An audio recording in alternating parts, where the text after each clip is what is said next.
Welcome to the Black Announce Table. From the 718, right off the Deegan, the man with the silkiest do-rag, Manny. From Virginia by way of Europe, he gives his all every week. Cody Gray. Live and direct from Strong Island, the certified good youth, Sky High East. You're listening to the Black Announce Table. I like your guys' style. Ooh! I'd be like, fuck me up. Freaky. Talk to me. And if you get caught up, don't mention my name. Word to Jeezy. I'm not gonna hold you. I had a terrible morning, and I think it's due because I was just listening to a Jeezy Essentials playlist. Damn. So I was just already tight just by the music playing because I'm there. I'm like, damn, I'm not serving white. Something's wrong. Nigga said I was listening to a Jeezy Essentials playlist. What made you do that? I just needed to hear like music with trumpets, like, you know, something that goes something loud. Okay, something to wake you up. Exactly. And I was like, I don't want to hear like no new rap. Let me go back. Let me throw on I threw on Trap or Die. I threw on Go Crazy. I threw on Hustler's Ambition. Lose My Mind. Lose My Mind is one of my favorite songs because like one of my favorite lines is when he's like, my house stupid, dumb, big, my rooms got rooms. And I'm like, what made him think of that? Nigga had walked in his walk-in closet like he spun around like this. How stupid, dumb, big.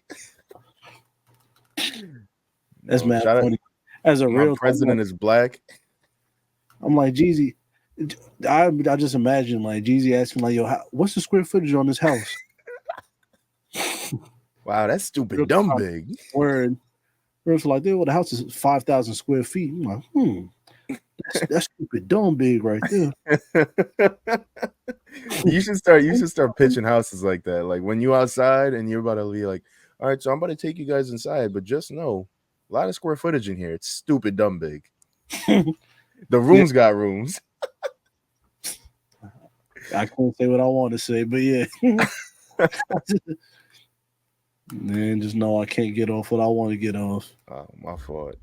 Nah, we good. But yeah, man, gang is back. Cody is out on assignment once again. He's still in Japan. They held him hostage. Yeah, he started smoking weed over there, so they chopped off the tip of his pinky. You feel me? Mouse is gearing up for a comedy show. You feel me? So it's us, the gang. Had to do the Kevin Gates joint. That's a Cena shirt? No, this is Chito Vera, Ecuadorian UFC fighter. I'm Ecuadorian, so had to represent. Got you. Salute to Cheeto, man. Facts. We doing emotes all day. I want to know because I watched that video and I just got it. Like I understood exactly what it was. But what makes us all realize, like, yeah, this is fucking hilarious. These emotes, put them together. I don't know how that shit came about, to be honest with you. It just popped up on my TikTok feed, and I was like, yeah, this is great. Yeah, it popped up on my shit too. And initially I was like, yo, what is this? And then I watched it again and I laughed. And every time I see it, I laugh now. Like I see people remaking it. I find myself stupid shit like that. In the gym, I finished doing a set. I'm like, with the Kevin Gates, like those have been gifts that are like they've been all of these things have been popular at some point, and then someone just put them together with that song. What's it called? Beckham. Yeah, Beckham, about 41. And I'm like, yo, the song goes crazy, and then the dances just make it look silly. So it, you know. They got Mike Epps. The Mike Epps should be having me weak.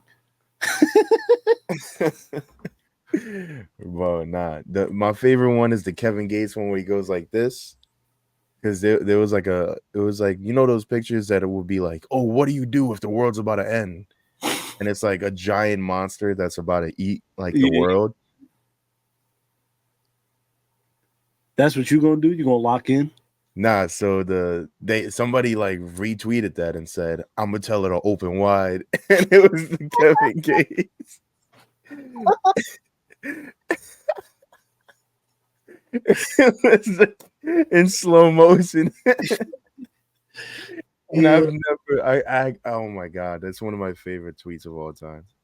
Yo, shout out to Twitter's a funny ass place, man.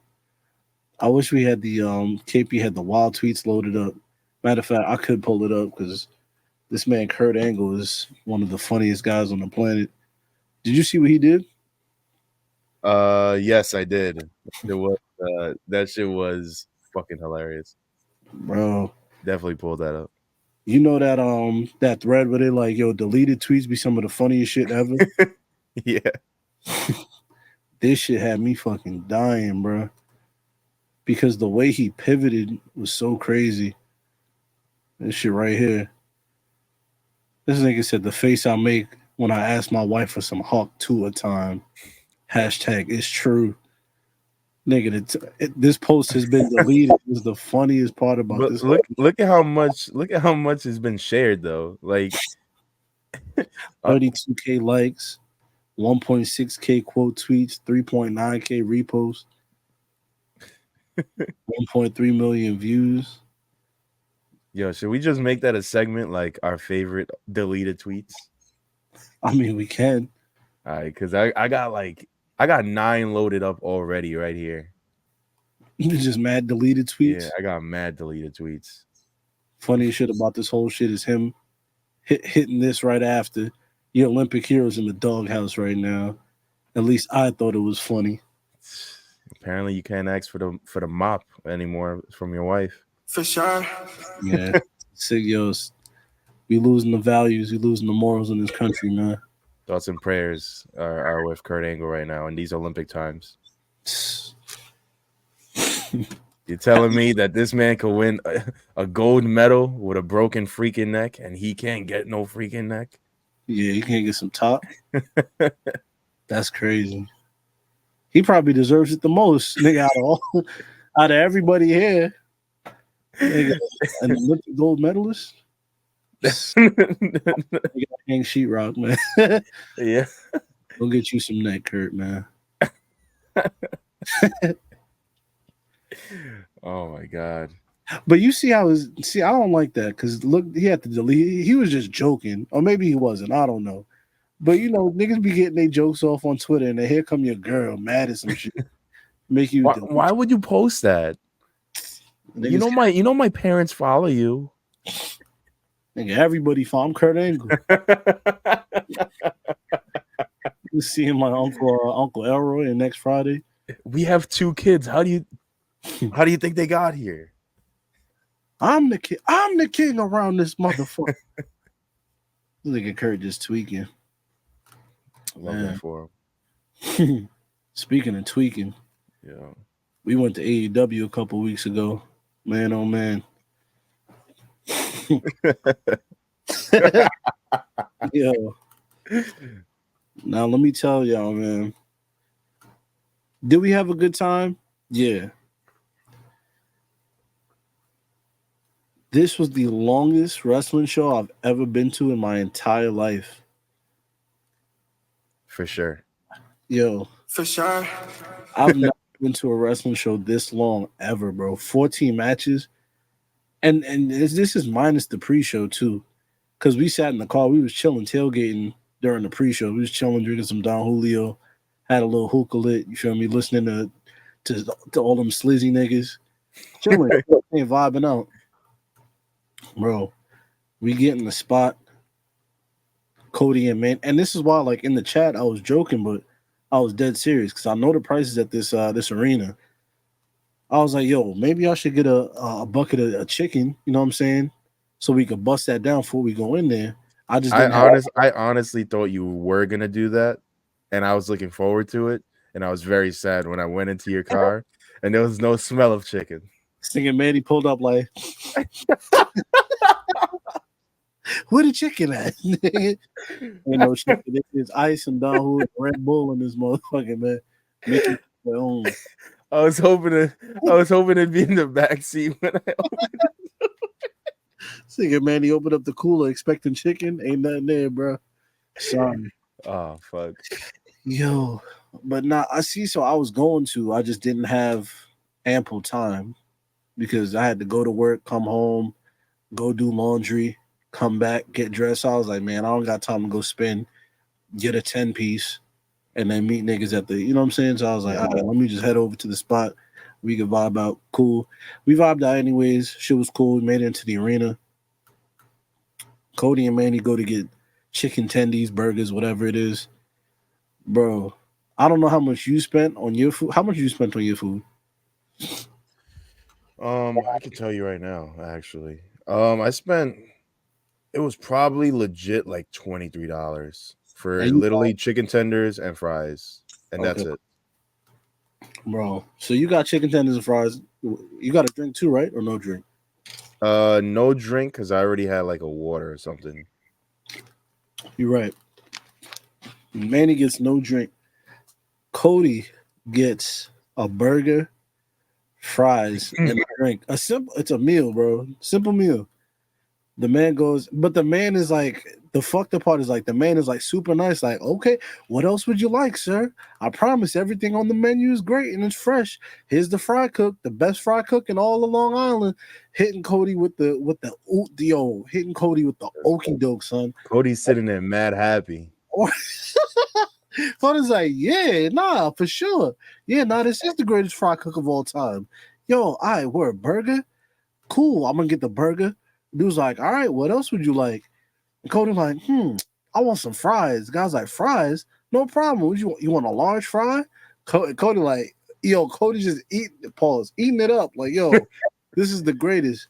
Dude was like, yeah, for sure, large fries. Dude was like, oh, what else? What else would you like, sir? Just ringing them up, punching buttons. I'm like, boy, I know this shit about to smack my son upside the head. Dude was like, I want a drink too, not for nothing. He was like, oh, would you? He was like, we don't have anything in the fridge, but we could give you. He was like, I could give you a large cup, and you could get something from the fountain right here at the side. So Cody like, all right, yeah, cool, bro. Dude is hitting him with the okie doke, mad nice and super nice voice. He's like, all right, no problem. Burger, fries, drink. Your total's $45. What? I said, hell no. Yo. Straight face too. Like it was normal. $45. Then put his hand on. He was the gross sister from fucking the Proud family. Yeah. I was sitting there sick because I just paid $25. So I looked it up just now. I paid $25 for just chicken tenders and fries. No bev because I had my own bev. $25. And it was like it was like this big legit. Like that's how big like the little, container that was holding it. Mm-hmm. So it wasn't even a big portion. And then I'm eating it. Pause. The tenders were room temperature. And the fries were cold. And I'm sitting there, I'm like, this can't be life. What? Me, I know them probably. I said I'd rather starve than go in here and pay this much for for a burger and fries and fucking UBS, man. And that's how committed I am to the game. That man said $45 to Cody, boy, I almost rocked back out, nigga. I said, hell no, $45. I couldn't help but laugh. Because I was sitting there, I was like, oh. Because in my head, I was like, oh, Cody got, he got a hamburger and fries for Eve too. And then Eve was like, yo, how many burgers did you get? And Cody was like, one. Yo, that shit was, bro, the parking to get into UBS, $50. UBS, yo, I'm not gonna lie, it's a nice arena. It's beautiful, but they smack you over the fucking dome before you even walk into that motherfucking man. Robbery without a gun. Hell yeah, bro. I'm not gonna lie. But I will say that it's positives and negatives to the whole shit. They robbing you, but it didn't take me long to leave You know what I'm saying? Like to get out of there, I got out of there in like less than 10 minutes, to be honest with you. Yeah, because they close out the roads and everything. I thought it was gonna be like gridlock traffic. Mm-hmm. It wasn't none of that. Nope. But we get into the spot. We didn't even get to our seats yet. We found our seats. We walking through the Dime Club. Because we Dime Club members, whatever that means. Dime Club got better food than what was out in the corridor. You know what I'm saying? They got fucking Chipotle bowls, pizza, hot wings, all types of shit. I'm like, nah, this shit look fire. Now I'm walking up to some of this food. I'm about to just take it. I'm like, yo, is this complimentary? Like, I don't know. This ain't complimentary. You know where you at, nigga? Yo, but to be fair, Eve asked that question, but the registers were hidden in a corner, so it makes you feel like you're like in a suite or something, getting complimentary food. But then they hid the registers, like we could have just got it and then walked away. To be honest, son, I said, "Is this complimentary?" They almost called my ass a slur. I was like, "My fault." What's it called? Damn, what's that? Oh my god, it's like a 3-letter word. For what? Fam, it's like they use it for like black hires now, like the New York is it like IE something? Yeah, it's something like that. Mouse knows. Yeah. He be tapped in with all that political bullshit. Well, if you're expecting any election coverage from this pod, don't. Yeah. I try to make a good joke and I couldn't even do it. Bro, go to Charlemagne for election shit, not me. Go to ex DJ Envy who he's voting for and then follow him. He's gonna say Caesar Pena, whatever, whoever it is that nigga scammed. Yeah, he's changed. I promise. Yo, I had no clue he was a scam artist. We just did business together. Now I'm voting for him. He just gave me millions of dollars. What? For sure. Anyways, walking through the Dime Club, find our seats. We sit down. The seats are comfortable. You know what I'm saying? They're pretty spacious. We all have enough elbow room to maneuver and shit like that. So all for it. Cool. I'm liking the vibes. But I already know what kind of vibe it's about to be because the person sitting behind us, you could tell he's already drunk. You feel me? From the moment we walked in, like the show just started. The show literally just started, bro. And you could tell he's drunk. He loud, he obnoxious. He's saying slurs and shit like that. Kind of sort of not. He didn't lean into the slurs until like halfway into the show. But we like the show, like I forgot who was wrestling. It was the Max Caster match that we came in for. Or I forgot their tag team name. It was Max Caster and his other partner versus whoever the fuck. So I was like, damn, yo, who's these two Japanese niggas wrestling? And he goes, yeah, that's Jackie Chan and Jet Li. Yo. What? I said, excuse me? Yo, hold on. So just to preface this, listen, he was a little funny. Like every five comments he would have, he would be a little bit funny for like one of them. Yeah, nah, his shooting percentage for funny was like, it definitely was 1 to 4, 1 to 5 around there. He was shooting 25% from the field. It was funny in a way, like I can't believe you said that. like when he called them Jackie Chan and Jet Li, bro. I was more in disbelief because we were actually asking. And that was his very serious answer. Yeah. There was no cap in his rap. But hold on. And I'm trying to pull up the card because I don't want to be disrespectful. Oh, now. Oh, okay. So it was the Acclaimed and Tanahashi versus the Elite. That was the match. And Okada, yeah. Yeah. So I was like, yo, who's these two Japanese niggas? He was like, that's Jackie Chan and Jet Li, bro. I was like, yo, I already. So now he said that, I was like, I already see how this about to go. So the night's going on, we getting more and more, we having a good time though. You know what I'm saying? Like the matches are cool. you know, he's getting more and more drunk behind us, but we chilling. You know what I'm saying? Like, we not really bothered by it. We recording the whole night. Cool. What match was it? I think it got to like. It was the one where Jack Perry won. Okay, where he won the ladder match. And this is where the racism got turned up, and because he started really leaning into the slurs and shit here, because it was mad Japanese people, it was mad black people, like it was just he was leaning into the shit. I forgot. He called Cody Tyrese Halliburton. Oh yeah. He called Cody Tyrese Halliburton, which was kind of funny at first. And he was like, "Yo, no disrespect, bro. I'm sorry." But he did that on his own. Like, he called Cody Tyrese Halliburton. Boom, we laugh, you know, we giggle. We're like, oh, it's, you know, just a stupid joke, whatever. And then he put himself in the doghouse. He was like, he looked at Cody and then like keep tapping him and be like, yo, bro, I didn't mean no disrespect. You don't look like Tyrese Halliburton, but you do, but you don't. Like, it was funny. It was legitimately funny. It was, you can see how we kind of like, we like, all right, like this nigga, you obnoxious, but you funny. You know what I'm saying? So we let you slide with the shit you saying. So the championship, the TNT championship ladder match happens. And bruh, I don't know what some was on, bruh, but what did he say exactly, bro? I know exactly what it. So have you ever seen Eastbound and Down? Yeah. So you know the Kenny Powers' stupid friend who talks weird, the white dude? He basically turned into him for that moment. Like, he got even more drunk, like, by the time that match was happening. And then Jack Perry wins the thing, right? He's holding it up. And he wins the title. He's holding it up.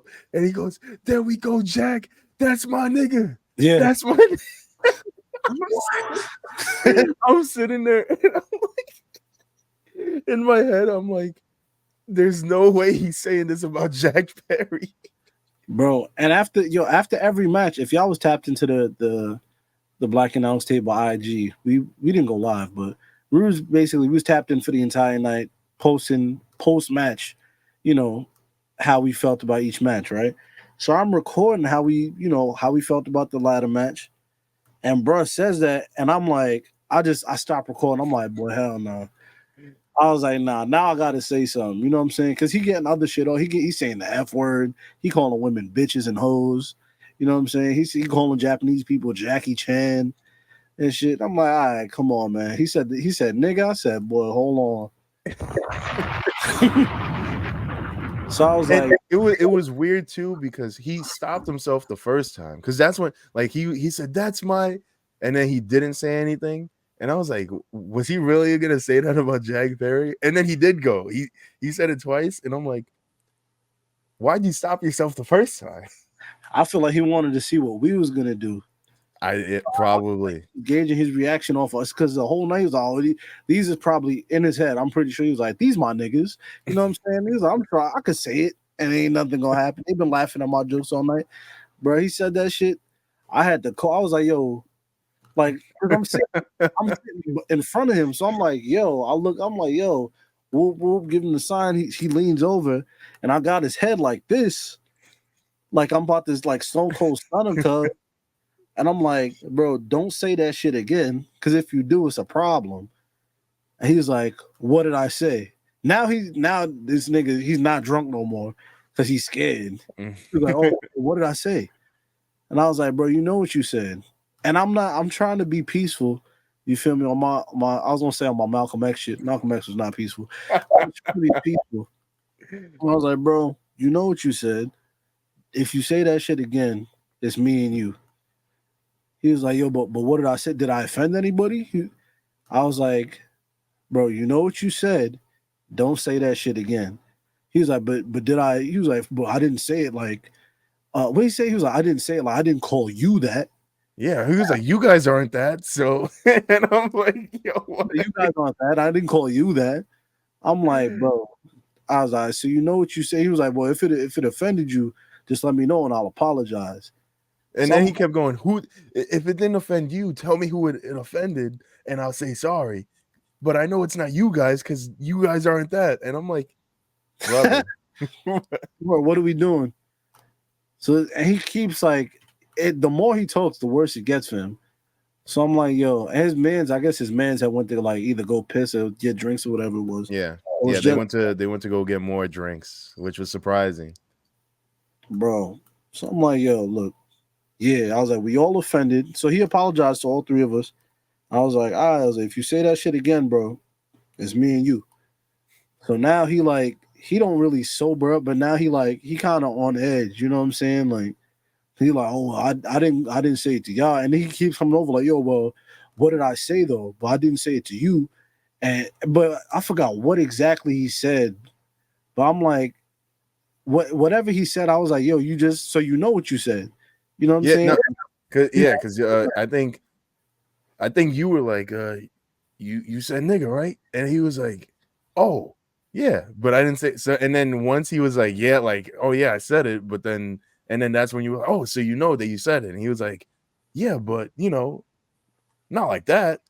And you were like, this guy's a fucking dickhead, man. yeah. So, bro, he kept dapping us up, like trying to apologize. And then, bro, after the second or third one, I turn around, I look at him, I'm like, bro, don't even talk about this no more. After you let go of my hand right now, it's over. I'm not dealing with this no more. If I got to turn around, I'm turning around and it's over.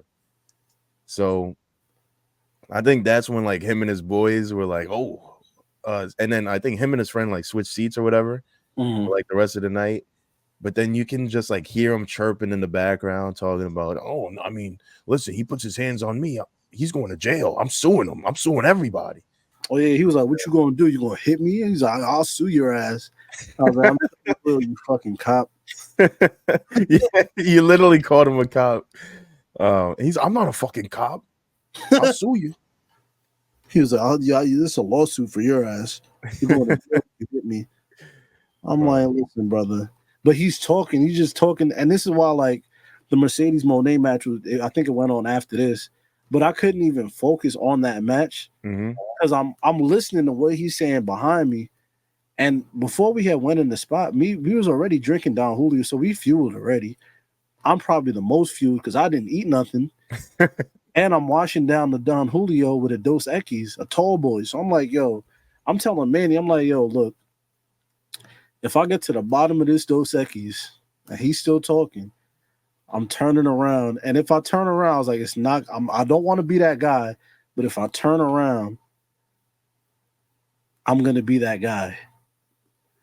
So I'm letting him chill. I'm trying to sip slow. I'm drinking my Dos Equis. I'm getting to the bottom of it. I'm like, man, look. I was like, if I got to turn around, I was just going to happen. But I'm letting Manny know because I'm like, yo, if I turn around, you got to turn around too. You know what I'm saying? Like, it's like that shit in Rush Hour 2. It's like, yo, I go this way, you go this way. You know what I'm saying? Listen, to be fair, I would listen. My whole strategy that entire time, because I felt like if I matched Eve's energy, then now it's just me and him tight with that drunk dude who you can't even have a conversation with, and then it would escalate to a situation to where now we're all banned from the UBS. I just picked somebody up and threw them 15 rows down the aisle. You know what I'm saying? Steps. So I'm there and I'm like, yo, if I just play it cool, be calm, barely even acknowledge the guy at all, maybe, and just let Eve say what he needs to say, then, maybe that'll help to de-escalate everything. We just, we're just trying to chill. It's a Sunday night. We just watched 3 hours worth of wrestling. And my strategy did work, while it did work, I was fully prepared to take him and all his friends and fly and just throw them to the ring. So yeah, I'm glad it didn't have to come to that, but it was close a couple times. I'm not even gonna hold you. Yeah, we definitely came closer a few times, but his friends kept having to like talk to him, and the more they talked to him, it was the more quiet he got because we ain't hear nothing from him for the rest of the show. After that, you know what I'm saying? Like after the Mercedes match, where I was like, yo, if I turn around, it's an issue. Because I was like, here's my strategy for fighting if we in an arena. If I turn around, especially if the person's behind me, I'm fighting an uphill battle, literally. So I gotta grab you and I'm gonna fling you over my head. Exactly. That was my game plan the entire. I'm like, all right, there's nobody directly in front of us. Because listen, once again, we're at AEW camera side. There's a lot of people dressed as seats in at AEW shows camera side. So I'm like, listen, there's a good amount of he's gonna be hitting a lot of chairs with his back on the way down. So that was my goal as well. I'm glad we were on the same side. I wasn't gonna do it overhead because I don't know if I'm that strong, but I was prepared to grab shirt, And swing down. Yeah. No, I was going straight Kurt Angle, man, suplex, King of the Ring style, man. Oh yeah. The thing I was thinking, I was like, yo, look, if I do that, one, we going to jail, and two, I'm gonna probably have 2 lawsuits because somebody else gonna get hurt because this nut ass nigga overboard. You know what I'm saying? So I was like, man, just let me relax. Thank God he stopped chirping, he stopped talking shit. And by the time, bro, at the end of the show, I went to look back. Nobody. They were gone like thieves in the night, like nothing ever happened. Like it was a figment of our imagination that we created racism to just hang out behind us. By the time that match ended, man, by the time that last bell rung, him and his mans were gone, bro. First ones to leave. And there was like 4 of them. It wasn't even like it was just him and someone. It was like 4, maybe 5 of them, and they were all gone. And they kind of let him ride out for a lot of like the conversations that me and Eve were having with him. Like for some pals, I don't think I'm letting my friends have that kind of conversation for that long. Because it was a very long conversation that was going on. This probably took the entire Sasha Banks promo if they were having one. Bro, the more he kept talking to me, and I'm like, here's the thing. I talk very aggressive. You know what I'm saying? So I'm like, yo, the more you talking to me, the louder I'm going to get. And you're going to keep talking to me, and I'm going to keep talking back to you, but it's going to be very loud. And it's going to seem like I'm yelling at you. But really, it's like I'm just talking to you very, a little aggressive. Very aggressively. So I'm like, yo, like, stop talking to me. Let's just focus on the wrestling. And you feel me? Like, let's lock back in. But yeah, after that, bro, I did not see, so I did not hear nothing. At the end of the show, they was gone. Yeah, the whole Swerve match, he didn't say a word. Yeah, for the Sasha Banks match, he was still kind of, saying little things here and there, but it was mostly like, no, I'm just saying if they touch me, I'm suing, and things of that nature. Pussy shit. Yeah, so for me, it was one of those things where I'm like, listen, do I really want to go to Long Island jail on a Sunday watching AEW? Is that ideal? No. Would I have? I was, perfectly fine with it. You'll be out by 8 a.m. next day, man. Listen, go to work on Monday like nothing ever happened. Smelling like bookings. Smelling like AEW fans. No, I'm just playing. If you're listening and you're an AEW fan, that was a little joke, but I did catch a couple bad whiffs in the crowd. Just saying. Hey, I didn't want to be that guy. I think I told you, I was like, yo, I don't want to say it, but I don't know. Here's another thing. So we did bring out. I bought on Amazon, as per request of Meals. Shouts to Meals. Meals was like, man, he counted, and I was like, I got something even better. And I went on Amazon and I bought a clicker, like one of those umpire clickers to count pitches. And the goal was to see how many black fans were at the AEW event. Eve, do you have the official number or? The official, I remember it. The official number was 77, is what we counted, and I was just on the outside. Yeah. No, I was counting from everything, from the walk-in until I got back to my car. Okay, so yeah, 77 was the final count. Yeah, there's no more than 77 black people at the AEW event, and that includes Jim Jones, Dame Dash, Smoke Dizza as well, and Prince Nana. We gave Sasha Banks half a click. Yeah, and Swerve Strickland got the other half. Yeah. So the two of them count as one. But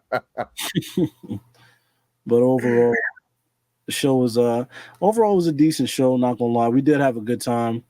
Completely different from a WWE show. There was no ads.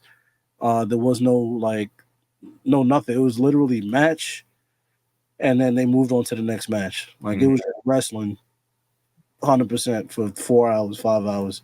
Yep. Versus a WWE show where you're gonna get maybe a musical act, you're gonna get a commercial. You know what I'm saying? They're gonna show you an ad for some Prime or some shit. Nope, none of that. Just wrestling. That's it. It surprised me too, because we also missed like 4 matches. We missed 4 or 5 matches that were like on the pre-show and then the MJF match. Yeah, so, MJF match was quick though. For us to be there for as long as we were, and to have missed matches. Listen, I AEW is definitely for the wrestling fan, like the fan that only cares about wrestling, in-ring action, stuff like that. Mm-hmm. And then it just, I don't know, it kind of shows how much of a different level there is in WWE when it comes to everything. Yeah, being at that show, I definitely understand. I understand why AEW does what they do. You know what I'm saying? Because I watch AEW with WWE eyes. Where it's like, yo, why are there 14 matches? Why are y'all doing so much? Why is there so many spots? Why is this? Why is that? And then being there in person and being around AEW fans for the first time, that is what AEW fans want. You know what I'm saying? So I can't knock them for giving their crowd what they want.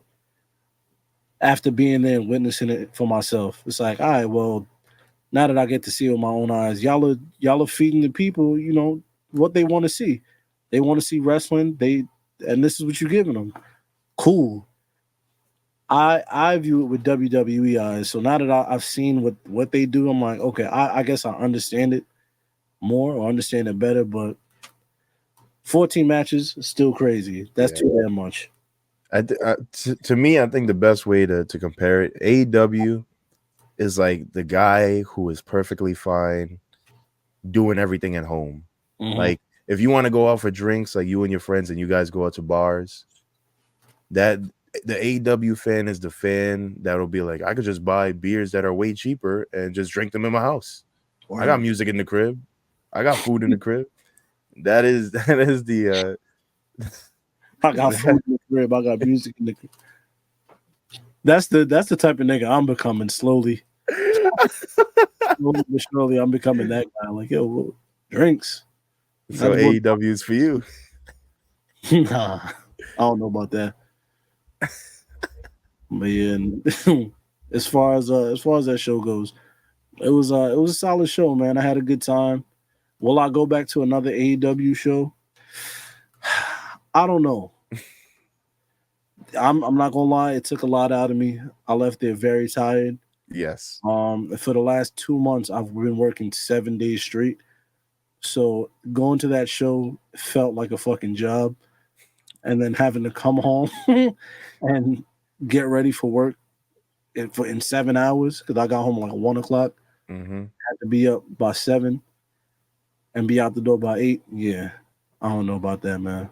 It's tough. It's a tough ask. Yeah, nah.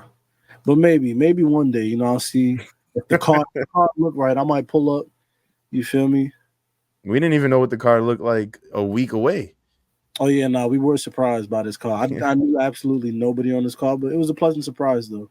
Worst match was the John Moxley match. I booted out the building, or I tried to. Yeah. People was trying to get your chance off. You know, and I hate that too. People trying to get your chance off in New York. Cut it out. They do it every time, everywhere. It's exhausting. We're not doing that, man. But overall, what would you rate it out of 10? I'd give it like a 7 out of 10, because for the times I were bored, it wasn't for that long. Like it would just be like, you know, a whatever match for maybe 2 people I don't know. So, you know, it didn't even matter at that point. So yeah, I'll probably give it the same. Matter of fact, I'll give it a 7.5, and the 0.5 comes from we got to see, shouts to those wrestling girls. We saw Krista B.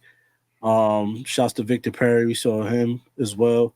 We saw a lot of people, a lot of friends of the show, man. So, and we got to take a group picture together. I don't know if KP has it, and that was cool. That was very special to see him. So, that was a cool moment. You know what I'm saying? So I'll give it a 7.5 out of 10. Listen, Folks. I'm gonna say this now. I am not great with knowing somebody from social media into knowing them in real life. So there's probably a bunch of people that met me that day, and then they were like, "Wow, that Manny guy he was just standing around, said hello, and then didn't say anything." And it's because I have no idea who anybody is, and I'm terrible with names. Hey man, it's okay, brother. It happens to the best of us, man. My thing is, I still think people don't know who we are. And it's like, oh, you know my little podcast. I was just standing in a corner with Banks, like, oh, I know this guy. This is my big homie right here. But yeah, man. Overall, AEW was a cool show. Had a little, a little shenanigans to it, but we made it through that. You know what I'm saying? Shit, we can get into the show for real. Ain't much to cover. I'm just letting you know what we gonna talk about. We got to talk about the WrestleMania Doc. We got to talk about John Cena retiring. We got to talk about Money in the Bank. And maybe Heatwave tearing there. You know what I'm saying? But let's get into it, man. All right, y'all, check it out. We got 5 Patreon tiers, okay? We have the $1 tier, which is just $1. It's a donation. We have the $5 tier, which is audio and Discord access. We have the $10 tier, which gets you audio, video, Discord access, and a discount on merch. And the $20 tiers for the ballers. You get all of that, plus you get to be on one of the shows that's on the Patreon, all right? Subscribe to the Patreon today. Become a patron. I'm Eve, and I approve this message. We out. The Black Announce Table.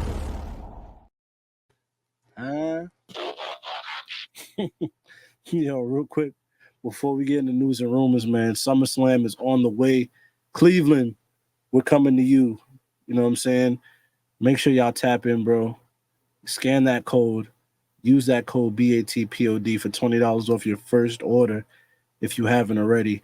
Make sure to hit up the Cleveland SmackDown show August 2nd and go to SummerSlam as well. You know what I'm saying? If you haven't planned to already. So if you're watching on YouTube, scan that code on your screen. And if you're listening at home, open up that SeatGeek app, get you some tickets, use code BATPOD, and thank us later. And if you don't, we'll threaten you with violence. Hey, man. I got a belly-to-belly suplex waiting for you. You feel me? So how do you want to kick this off? Do you want to start with the Doc, or do you want to start with Cena? Let's talk about the Doc, pause, and then cue up How Do I Say Goodbye to Yesterday, the instrumental for John Cena. I'm gonna have KP you throw that underneath when we talk about John Cena, bro. John Cena, bro. I was at my grandma's birthday when we get to it, I'll talk about it. Yeah. But yeah, man, the WrestleMania Doc, we've waited 3 months for it? No, since all right, so all right. I was at the Raw after Mania. Mm-hmm. I'm sitting there with my boys. It was in between matches. Screen goes blank. The arena's fully dark. Then they play an ad, and it's a whole ad trailer about the WrestleMania buildup for this Cody Rhodes and Roman feud and everything like that. And it was like, only on the WWE YouTube this Wednesday. And this is on the Raw after Mania. Word. And I'm sitting there with my boys, and in my head, I'm like, how the hell were they able to record all of this buildup, get all these interviews, and turn it around in 2 days? Yeah. How is it possible? I was like, these guys are so good. Like, yo, even the Hard Knocks people at HBO, they need basically a week. Yeah.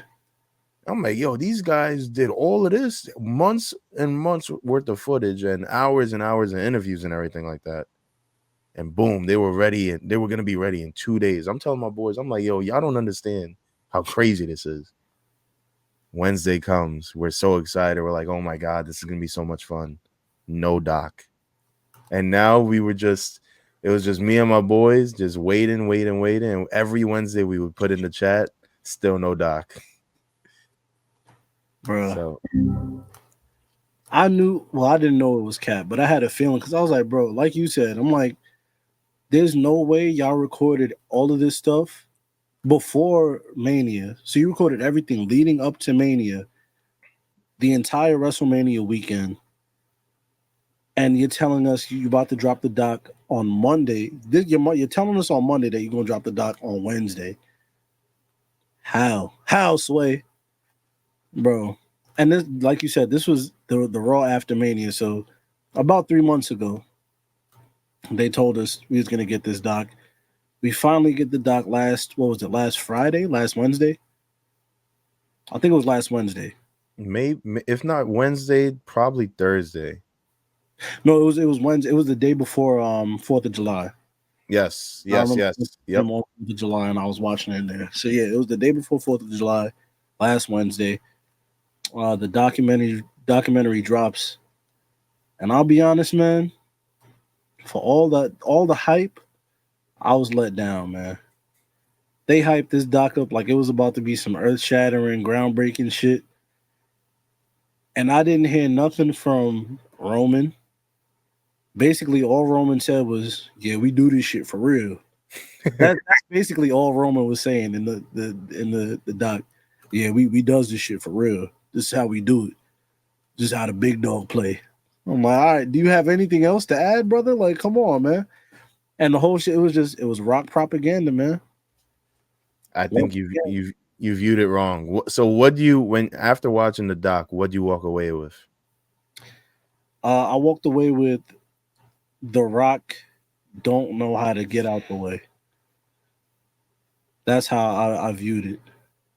Yeah, you watched it wrong. As Cody Rhodes might be an alcoholic, because after he had to give his spot up to The Rock, bro ran straight to his bus and cracked open that Wheatley vodka. Mm-hmm. I was like, my boy, we got to deal with our problems different. Real. I feel you though.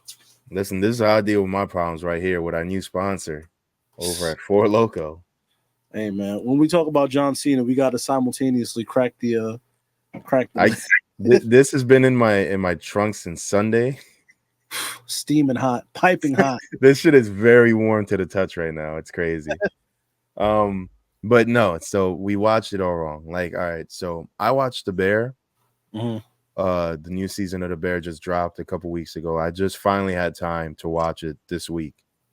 And I'm watching the show and I'm like, it's kind of weird. Like, you know, I'm watching each episode and I'm like, they're not really building up to like the ending. And then I watch the ending and the ending happens and I go, this season wasn't a real season. This was more of a half a season. And the next season is going to be the completion of what we just watched. It was like, you know, because the second season, it finishes and then you go, boom. All right, that was a season. This one felt like a half a season.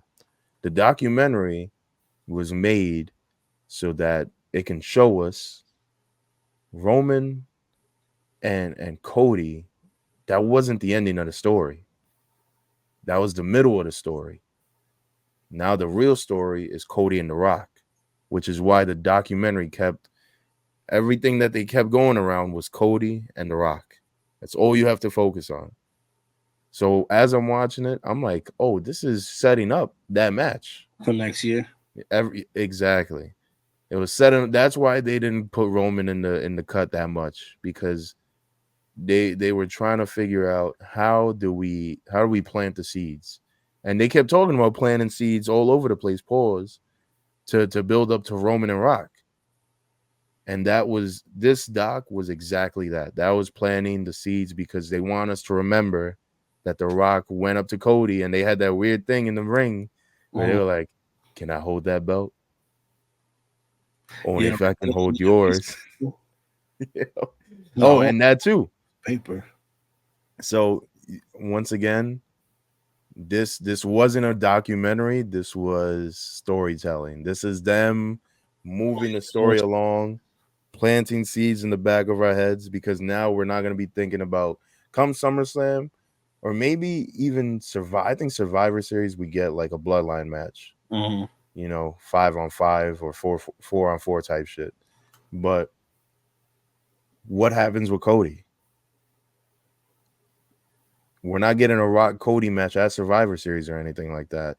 But what we are getting is, hey, just remember, just put this back here, The Rock, Cody Rhodes. Remember those names synonymous with each other. And that's what that documentary was.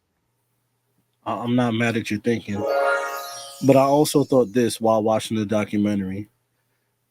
If The Rock wanted to be in it so bad, why didn't they just have a triple threat match for the championship?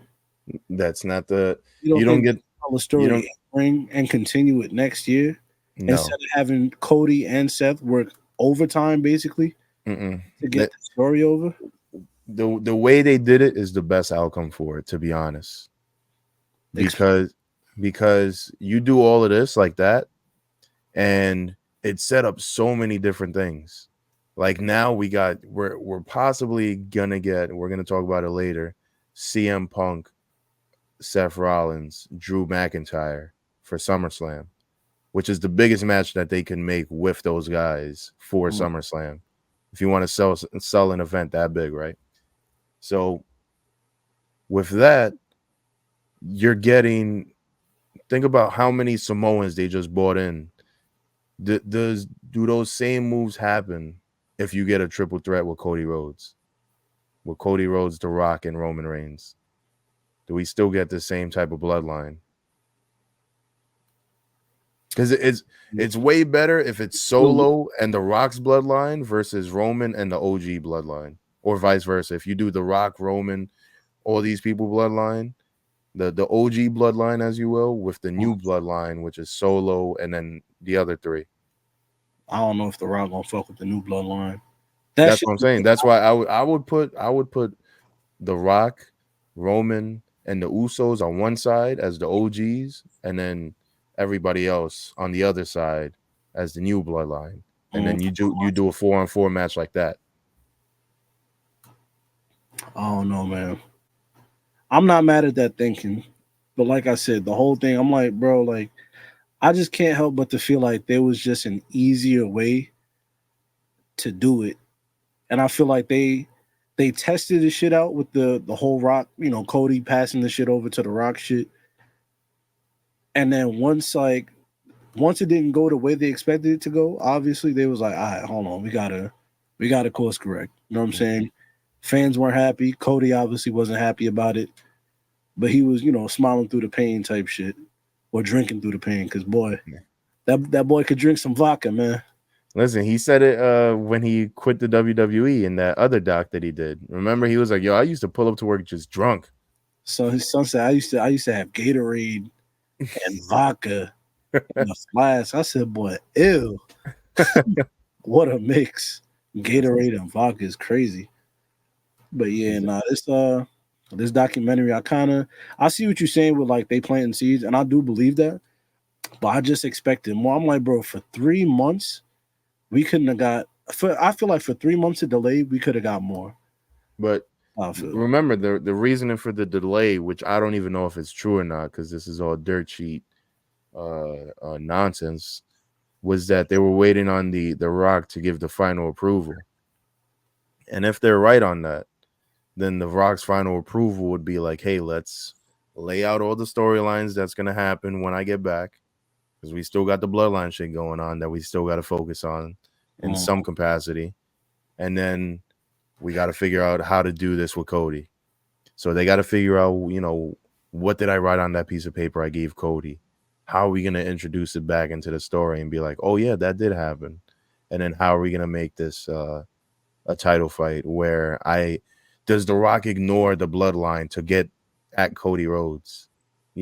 Some of these things got to be answered beforehand. And The Rock is also doing a movie. Yeah. So these are things that to happen in The Rock's absence for now. Yeah, they left it kind of. I see what the play is. They left it open ended enough to where they could tie it back in later. Mm-hmm.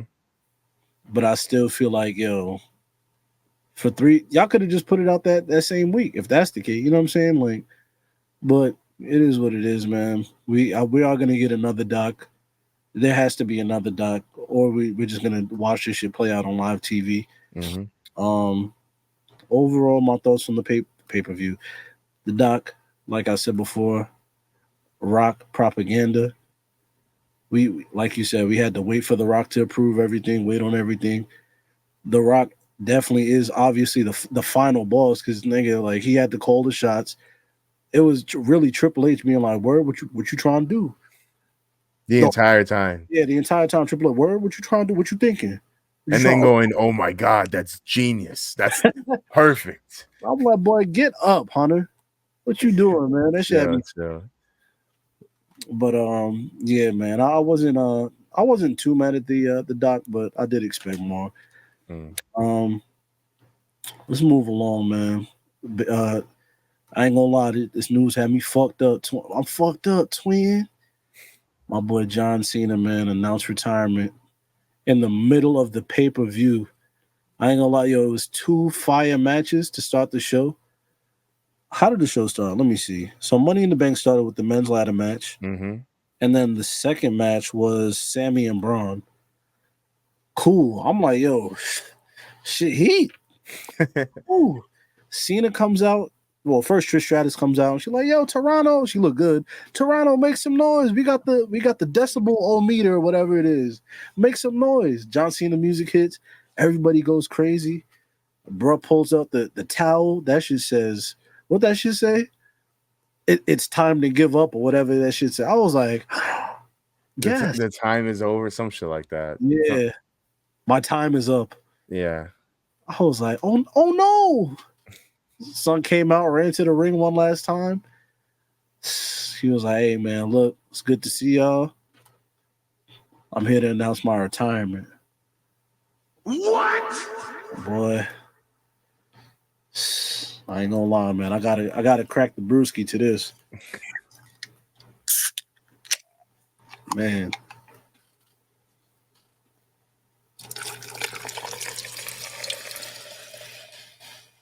Tell the people what you're pouring in your drink right now in your cup. This is for you, Cena. So this is a Four Loko Gold. I don't know what flavor gold is. I just imagine winning. It's like cola champagne. You feel the flavor is winning. Cena, man. Ooh, delightful. Anyways, John Cena announced his retirement, man. Low key, shit fucked me up a little bit. But then I was like, bro, Cena hasn't been here full time in what, 5 years? 4 or 5 years? I think they said since like 2016 or something like that. Yeah, so he's been prepping us for his retirement for a little while. But it is odd. These are people we grew up watching. You know what I'm saying? Like, it's gonna hurt to see LeBron retire. I spent my entire life watching LeBron. You know what I'm saying? So I'm like, Cena, that shit, I ain't gonna lie, bro. That shit is gonna tear me up a little bit, bro. I spent my whole life watching John Cena. Literally, day one to now, entire career, front to back, and everything in between. Now you about to retire? What is that like? How you felt when John Cena said he about to retire, man? Listen, man. Remember what was that thing like a year ago, around like May or something like that, when KP was like, "Yo, Manny, I need you to go to Harlem and cover something for the Black Announce Table." Mm-hmm. I was like, "Bet, I got you," and it turned out to be the Fast and Furious promo where John Cena was going to be the speaker of the day, and I got to meet John Cena, crack a couple jokes, about there was like a piano in the room, and he was like, "Yeah, I actually know how to." Or somebody mentioned, they were like, "Oh, he knows how to play the piano very well. He taught himself." And I cracked like a couple jokes or whatever. So I was like, I made my GOAT laugh. I even snuck in a little selfie type thing with him in the picture or whatever. I'm like, yo, this is one of the greatest days in my entire life. I was right there with John Cena. Got to shake his hand and everything. This is what it's all about. My biggest regret was not asking for a picture in that moment, but I feel like he definitely would have said no. So I don't regret it at all either. It's all good. But one of the greatest moments of my life, and it's because, like what you said, Eve, I don't really remember wrestling without John Cena. Exactly. Besides, like maybe like in the beginning, because I do remember Chris Jericho's debut. Because I remember hearing that theme song and thinking it was fire, and then him standing like that. And then every time after that, whenever he would do the entrance, I was just like, 3 or 4 years old or something like that. So I would do the entrance with him. And then I would do like, the DX entrances and stuff like that. So boom.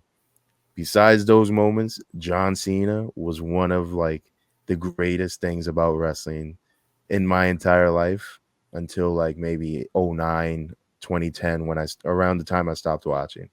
I was about to say, you got tired of watching them? Oh yeah, and like once I got to like high school, once I first started high school, I was like, yeah, I'm not gonna keep watching wrestling. They're gonna make fun of me. And then like in junior year, that's when I realized, oh, these niggas still watch wrestling. Let me tap back in. I'm gonna tap back in, and I got tapped back in by like watching like PWG videos. But the one thing that was a constant was John Cena being a winner, being a champion. Bro. And John Cena has provided me with way too many unforgettable memories and just all-time moments to where it's like, yo, him announcing his retirement. Number one, I was like, damn, this is crazy. But I didn't want to get sad because right after he said that, he was like, I'm not done yet, though. I'm here for another year. I'm going to be here for all the big things. Yeah, so I never got sad like when he did it because I was like, bro, we're still going to see Cena for another year. And he said it's going to be 30 to 40 times that he's going to have like matches and shit like that. So he's having a legitimate run unless anything happens, he said, for the next year. And which is basically like this is his farewell tour. Exactly. And it's perfect timing because it's basically going to be him around to help with the Netflix process and getting as many viewers on Netflix as possible. Because the thing is, like, yeah, let's say with this current roster with no Roman Reigns and no John Cena, let's say that before we even knew John Cena was coming back, with no Roman Reigns and no John Cena, it would be tough. Like the Netflix numbers are going to go up and down depending on what's going on. But now knowing that we're going to have Cena on there for a year, it's definitely going to keep those numbers stable because now you have to tap into Raw every Monday. Hell yeah. It could be John Cena's last Raw. We tapping in for the farewell tour, man. Exactly. So we're here. I'm not sad just yet. And I'm like what you said with LeBron, it's like, bro, if I was this like bummed out when Cena announced the retirement, I'm gonna be so sad when LeBron retires. I ain't want LeBron retire, man. That's like when Peyton Manning retired, boy, I ain't gonna lie, man. I was like, damn. I can't, Peyton Manning retired, bro. I just remember walking around that whole day with like my head just down, like, boy. You called him the sheriff? Not the sheriff. I knew you called him the sheriff. Oh, John Cena, man, not the GOAT. That's what sucks though. Like, bro, like the whole part, like we're hitting the age where the people that we idolized in sports, which was probably like the most important things to us, are retired. The Tom Brady's, the Peyton Mannings, the Eli's, even the John Cena's, the LeBron. The LeBron is getting there. Bro, once KD retires, a whole like era of ballers is over. Bro. KD, Russ, Steph. Oof. My God. I don't even want to think about it. And it's tough because like you look at the new generation of ballers. Man, if it wasn't for Anthony Edwards, it'd be very rough right now. It'd just be a bunch of biracial guys who are too nice. Word. Mad light-skinned niggas doing TikToks. Speaking of LeBron and John Cena, man, LeBron and John Cena are similar, bro. Just in the fact that both of these niggas are fucking pause physical freaks and specimens. Yeah. You talking about units, bro. These niggas are alike in so many ways, bro. Durability, charisma, fucking John Cena fucking never Faces of the leagues. faces of the league, work ethic. Bro, who else can carry the company like that the way 20 Cena did? We're never gonna see something like that ever again, bro. And I know it's they not signed gonna with be close. And Roman has carried the company the last 4 or 5 years. But bro, Cena carried the company legit over a decade, son, on his back. On his back, bro. He held it in a fireman's carry position on his back. I don't want to hear no bad talk about Cena, man. Cena might go down. Well, Cena's already in my top 10. We could argue Cena is top 5. I fake want to put Cena in my Mount Rushmore. You can't name 5 people better than John Cena. How are you gonna name 5 people better than John Cena? I don't know if I can, brother. Because you also got to think about it. Like, I would get it, like, if John Cena's not top 5 before 2016. Mm-hmm. But remember when he won the U.S. title and then he would just randomly have those the open challenges or whatever? Mm-hmm. He put on bangers. He put on bangers with Sami Kevin Zayn. Owens, Cody Rhodes. The Cody Rhodes one where Cody was Stardust, that was a really good match. Nah, we might have to run that back. Nah, go back, watch it. That was a really good match between Stardust then and John Cena. And then ever since then, he was putting on bangers. AJ Styles bangers. You know, come on. Man, real quick before we move off the John Cena topic, do you have a favorite John Cena match?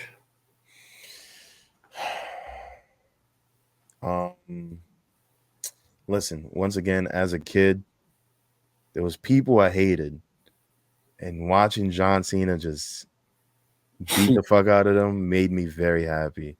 When I watched that, was it against JBL where he was just covered in blood and he was gonna hit him with like something crazy, and then JBL like quit or something like that? He was gonna hit JBL with like a trash can or some shit. Yeah, he was about to violate him, and then he's like covered in blood. I think I got that picture in my phone of Cena covered in blood. Yeah. I tweeted it one time and they was like, yo, we had to like mute this tweet because it was like this graphic is OD. It's a murder. Not that one. And then I always go back to the RVD John Cena match. I love that match so much. Yeah, RVD John Cena match is fuego. I think my favorite John Cena match might be him and Shawn Michaels. I think it was in London on that Monday Night Raw where they went for like an hour. Mm-hmm. Heat Rock. I'll never forget that shit. I was in my 7th grade. This is me and my pops watching Monday Night Raw. Yo, I was like, all right, cool. John Cena, Shawn Michaels. Perfect. At the time, it was like 10 o'clock. I was like, all right, cool. We're about to get a nice 15-minute match. 15 minutes go by. It's 1 commercial break, 2 commercial breaks. Bro, an hour goes by. I'm like, yo, what the fuck? I'm like, yo, these niggas been wrestling for an hour? Shit was heat. Right. You know how many matches I've missed for the last hour of Raw because I was made to go to sleep? I missed out on so many. Many bangers. Shit, I lost sleep because of Monday Night Raw. Damn, must be nice. I kept getting in trouble. I was true to the game. But nah, man, John Cena, brother. Hey, man. It's a legend. We'll give him a Karl Anthony Towns mixed with the Cena. Like, gotta tip my cap to the captain, man. I just hope he puts out better merch moving forward because he don't even need to, bro. No, that shirt that he put out to acknowledge the retirement was so bad with the door on the back. That was crazy. John Cena. Well, I don't even know if it's on the shop, but since you're retiring, let's just retro all of your merch. I need that Chain Gang jersey, that 54. They have that. I have it. The football jersey, the white one. Yeah, it's like white and camo. Yeah, I have that in my. They did put it back. I need that shit, man. Speaking of Pine Sol, Eve, what's your favorite John Cena movie? That's a serious question, by the way. Fast X. Yo, what he did to himself in that last Fast and Furious movie is so funny because he didn't have to do it. Yeah, no, he sacrificed himself for the greater good, man. It's so good. Spoiler alert. Yeah, yo, if you ain't see it by now, I don't know what to tell you. Bro, I'm not even gonna hold you. I legit, and I still do because I haven't watched them in some time. I think that is it 12 rounds? Yeah. 12 rounds in the Marine, I think, are both fire movies. And I think he has the same wife in both movies. Different characters, though. Continuity. Bro, the nigga played a Marine in both movies with the same wife, different characters. They could have just made it the Marine part 2. If you were that thirsty for John Cena to be a Marine with the same wife. Yo. But last thing on John Cena, man, I remember. Well, every year, if y'all don't know, every year WWE does these house shows, the Christmas show at MSG. I went to one, I think, in 2019. Had to have been, 2019. And Vince McMahon, I know I'm saying the forbidden name, I'm sorry, but Vince McMahon introduced John Cena, brought him on. He was like, here he is, y'all, the greatest of all time, John Cena. And I was like, wow, this nigga is the GOAT. At the time, he'd been going for like a year or so. We didn't get to see him for a while, but Vince McMahon called him the GOAT, man, stamped him that night at MSG. I was like, yeah. This shit means something to me, I was man. about to say, it was real. Hell yeah. This shit means something to me, man. That was a good show, too. I paid $50 for a seat at MSG. When I tell you, nosebleeds, man, I was so high up. I was just watching, the matches on the TVs that they have, like that high up. Oh my God. I couldn't see shit anyways. I'm gonna just watch it on this TV screen. Nah. On the roof, hell no. That's like, I think that's technically the 400s, I think. Where they added that in. Those are kind of new. They do look nice. I did walk up there one time just to see like what it looked like, and it's pretty cool. But no, I have never sat up there. I try to enjoy my live experiences by being as close to the experience as possible. Yeah. Listen, but speaking of which, we use promo code BATPOD for $20 off our outing to the New York Liberty and Chicago Sky game. Huh? It's us, me, Eve, Cody, Meals, Armand. The boys are back in town. For sure. Man, that's about to be a good time. Yep. So I'm so excited, and I think it's because I finally get to hang out with the boys. And we get to see, beautiful women with leg sleeves, just one. Angel Reese. Yo, I am a Reese's Pieces. You know what I'm saying? I think that's her hive. Yo. Are you a Reese's Pieces, Manny? I am. There's also there's a couple women in the league that have my heart. I mean, I'm not gonna hold you though. I do love Angel Reese. I love her. I love her game. I like the attitude she brings to each game. But I also do love the memes where it'll be somebody missing wide open layups and then catching their own rebounds. They say that's how she hoop. Yeah. Because low key it is, bro. I'll be watching WNBA games sometimes, and you know what? I'm just gonna stop talking. I didn't want to bring down the product. We're here to uplift women. See, there's 3 women right here. Right there. We're uplifting. I was like, where? I was talking about on the screen. Oh, AP, yeah, can you edit them and put them on the top of the screen so we can uplift? Shots to these beautiful what KP call them? Dark and lovely. Dark and lovely. Oh yeah, I got the picture somewhere around here.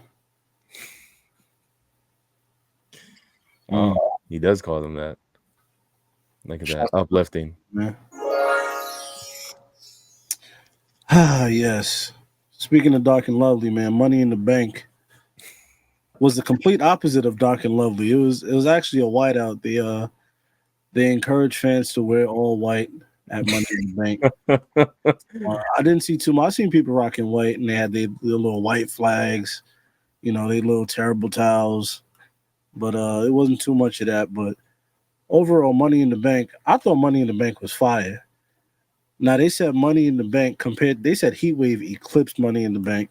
I didn't get to finish Heatwave just yet, but from what I did see, that shit was heat. You know what I'm saying? I think I got up to the Chase U match. I had just finished the Chase U match. I think there was like 2 more matches after that, but man, Dinero en el Banco was fucking fuego. Shit was heat, man. It was. I enjoyed the card.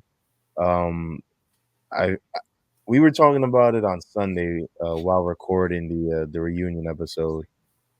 I feel like if we would have done predictions, I would have got most of the things right. Mm-hmm. And I saw a lot of people complaining about Drew fucking cashing in the same night and losing. Mm-hmm. And I think people don't understand storytelling. I feel like maybe something's happened to where they make up stories in their head of how things should go, and when they don't go that way, now they're mad. I mean, I kind of feel like that too, because I feel like they kind of just wasted the brief. Like somebody else could have got that briefcase. You know what I'm saying? Like I'm like, I kind of just wasted the briefcase. No, they didn't. But the storyline, it's already hot. These niggas already hate each other. You know what I'm saying? I feel like they didn't need to do that. But now because this is the first match, the men's Money in the Bank match. My brother in Christ, you know what was in that briefcase? An opportunity. Now we got Seth Rollins involved. Seth Rollins just got costed his opportunity at the heavyweight championship. All right, I gotta stop y'all. So this is where it pissed me off because I guess y'all didn't see Raw. Damian Priest was just like, our gentleman's agreement is done. I want you again later down the line after I defeat Gunther. And I damn near punched my computer screen. Yo, let me hear your Damian Priest impression one more time. All right, I did miss that part of Nah, I seen that you ain't let me get there. Damn. my bad. My fault. We talk about Donato and El Banco, man. Yeah, so I just look at this as reasons to push storylines and make things happen. Because to be honest, without that happening, what does Seth Rollins do at SummerSlam? Shit, me. Yeah, so we need reasons for everything, and this is why. We do need reasons for everything. That aside, how'd you feel about the Money in the Bank ladder, the men's Money in the Bank ladder match? I thought it was cool. I thought, Carmelo Hayes, he showed out. He had a great what he did was very cool. Did a bunch of cool shit. Mm-hmm. Who else? Who else did I? Andrade looked good too. Andrade was going crazy. I'm sitting there. I'm like, bro, you're doing way too. You're going wild right now. He's doing some. He's going 3 crazy. Yeah, he. I guess he took some pages out of Tony Khan's book and was like, let me try to kill myself and not win. Who else was in the match? I'm trying to remember who was in the match, but LA Knight was in there. LA Knight was in there. Drew, LA Knight, Carmelo Hayes, Andrade. Chad Gable landed on his face. Mm-hmm. That shit was wild. Jey Uso was in there as well. And Jey Uso, yep. I thought it was fine. I thought it was way better than what I expected, to be honest. Yeah, that's what I took notes. I wrote that down. One, I thought it was a great way to open the show. Mm-hmm. Heat Rock. Always got to start especially Money in the Bank, got to start the show with Heat Rock. And they did that. I thought that everybody in this match looked good. Like nobody had. I felt like even, you feel me, the niggas that didn't even do too much. Jey Uso, he didn't do a lot, but he looked great in this match. LA Knight looked great in this match. Chad Gable to me was the MVP of this match because he was tweaking. Chad Gable was wilding out, going crazy. Andrade and Carmelo Hayes.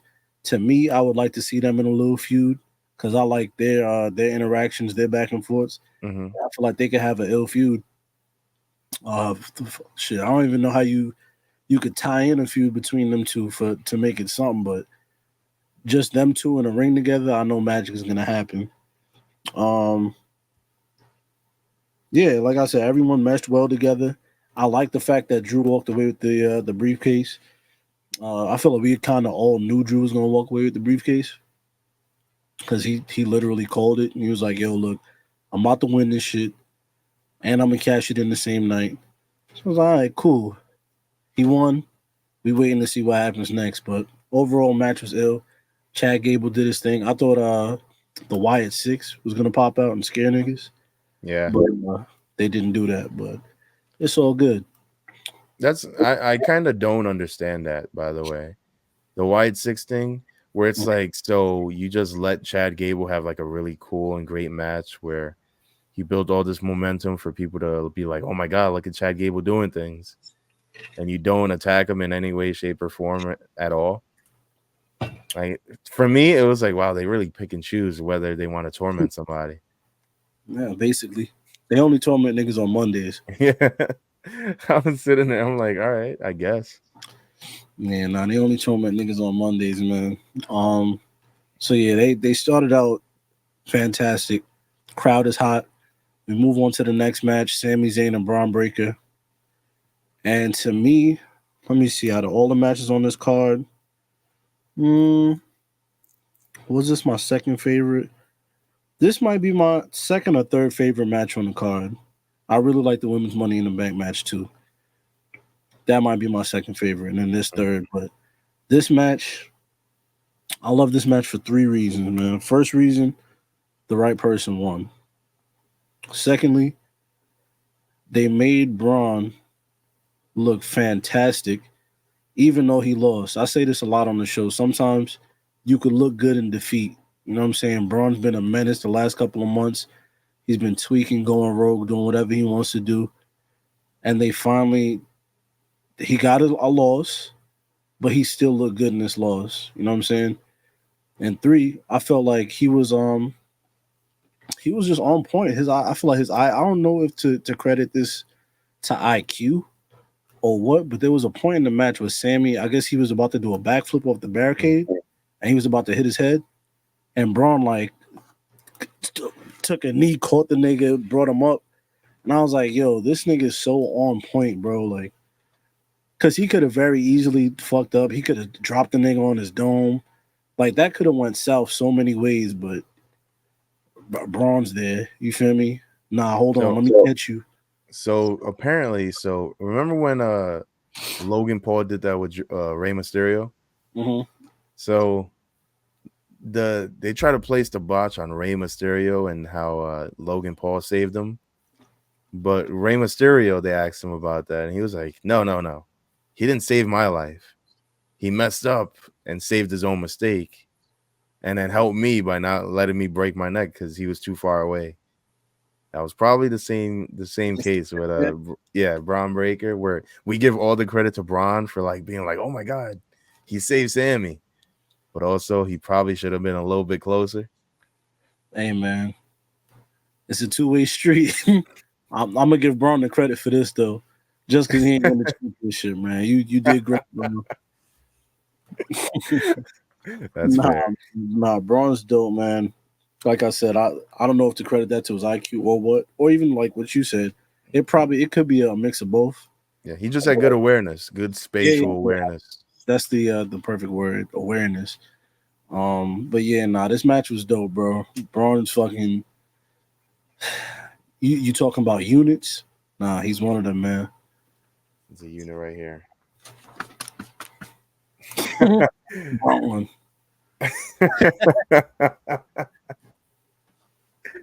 Yo, looking back, I feel like we barely talked wrestling for that reunion episode.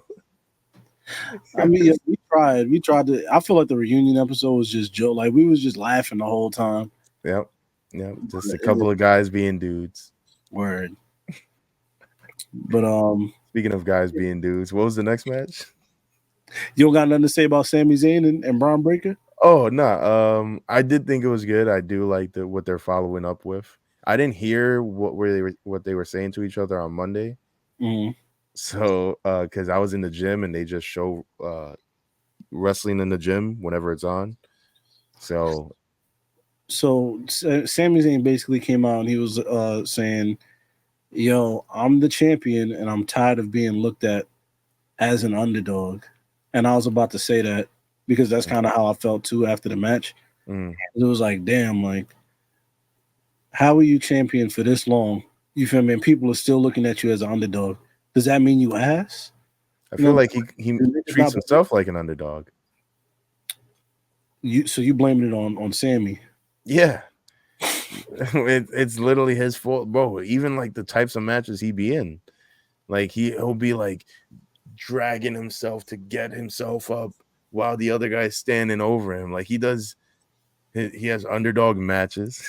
He cuts underdog promos.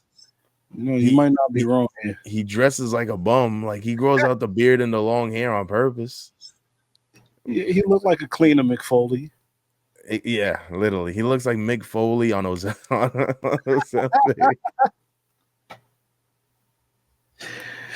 Oh shit. Yo. So you know, him cutting a promo like that makes no sense because everything he does is to be an underdog. For real. Like, nah, you got a point, man. Yo, Sami Zayn, step your cookies up. Next, stop believing in yourself, and maybe we'll believe in you. Put on some Ferragamo and be a champion. My nigga Boss Man D'Lo say, these are Jordan ones. Yeah, these Giuseppe or whatever that nigga said. Take off them Nikes, put on some Giuseppe's. Be a man. Get a fucking Ferragamo belt like this nigga Manny said. Where's some Farragod or some shit, man? Word, yeah. Put on, get Jerry Lorenzo to style you for a whole year. I can't even picture Sami Zayn styled up for real. That shit'll probably be weird as fuck. I don't even think he could wear Fear of God. He's Muslim. You know, there's a joke right there. I'm not even gonna do it. That wasn't even. I'm pretty sure Muslims cannot wear Fear of God. That might be haram. Why? I don't know. It's haram. I'm gonna Google it. They could wear Fear of God, bro. And you know, real Muslims. I'm not talking about like Gervonta Davis. No, you're not talking about the fake Philly Muslims. The ones that be killing niggas. Oh, I'm so glad. I'm talking about or the Chicago Muslims. Yo, real quick, I seen this day a tweet. Lil Durk got the like the Muslim shit, the moon, and niggas was like, "Yo, this nigga whole life is haram." Like, his whole life is haram. Man. So after the Sammy match, John Cena came out. We discussed John Cena already. He basically came out, said he's retiring.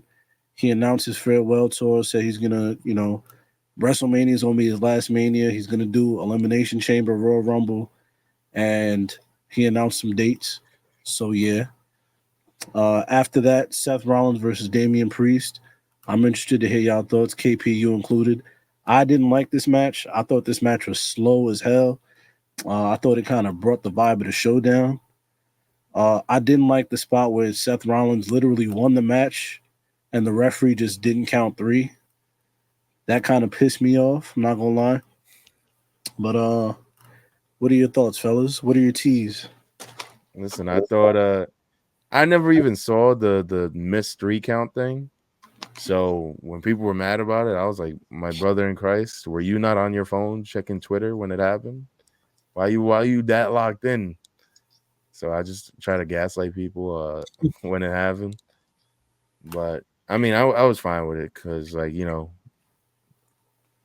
whatever, you know, shit happens. He was cool. You didn't have no problem with the match. I was fine with it. I was fine with the outcome of the match. I was fine with the outcome of the cash-in. I had no qualms. Now the cash-in kind of saved the match for me. Mm-hmm. Like that's why I kind of got a little unupset. So I was like, all right, cool. Like we knew Drew was going. Well, he said he was going to come out cash in. Cool. He comes out, cashes in. Punk comes out, screws him again. This is where I kind of was like, I feel like the feud was already heated You know what I'm saying? But then once I saw Seth Rollins going back and forth with Punk, I was like, okay, I see what we doing here. We tying in all of these, we tying up all the loose ends basically between these niggas. You know what I like though? I like that they played it smart and they had CM Punk interfere after the cash in. Because if this was Vince McMahon would have had him interfered before the cash in even happened, and like wouldn't even have let Drew cash in the fucking Money in the Bank in the first place, and then maybe have them fight at SummerSlam for the Money in the Bank briefcase itself. Winner takes the briefcase. KP, what do you think? Did the no call piss you off as well? Nah. What's pissing me off is Priest cutting mid-ass promos, and then the matches. Like, I don't want to do this to him. I don't either, because I'm a fan of Damian Priest, but I know I feel the same way you do. Yeah, like 15 minutes is coming up. It's like you running out of time, bro. Like, Gunther, we need to get that on Gunther. And it sucks because it's like, this is moment, and he not really stepping up to the plate. And he's like 40. He's not captivating enough. Yeah, man. Like, I think he needs Rhea. He needs the Dom. And like I mentioned earlier, like his promo on Raw, backstage promo, just pissed me off again. Like, I get that you're trying to be a heel, but this go back to what Cody was saying about the Vince era. I'm sorry, you're trying to be a baby face, but this goes back to what Cody would say is like the baby faces are so stupid. Like, you done with Seth. Fuck Seth. Like, baby or heel, fuck him. You beat him. Yeah, why are you trying to be noble? Yeah, like, fuck being noble, dog. You the champ, and everybody gunning for you. Don't be like, yeah, we gonna run it back. Fuck all that. I'm going to SummerSlam. You going to SummerSlam? You going to Cleveland? No, I'm not. I would never go to Cleveland. He said that he's gonna beat Gunther at SummerSlam, and then he gonna see what's up with Seth again. And is Gunther doing anything right now? Gunther ain't chilling, bro. Chilling, bro. He don't even wear the crown that he won at King of the Ring, bro. That nigga did a Kareem skyhook with that shit into the trash, man. Like, he don't need to wrestle. He already got his number one contenders joint. Fuck, I look like fighting you for what? Yeah, it's like when niggas just sweep. They're number one seed and they sweep an 8th seed and they just chilling for like 3 weeks while niggas duke it out.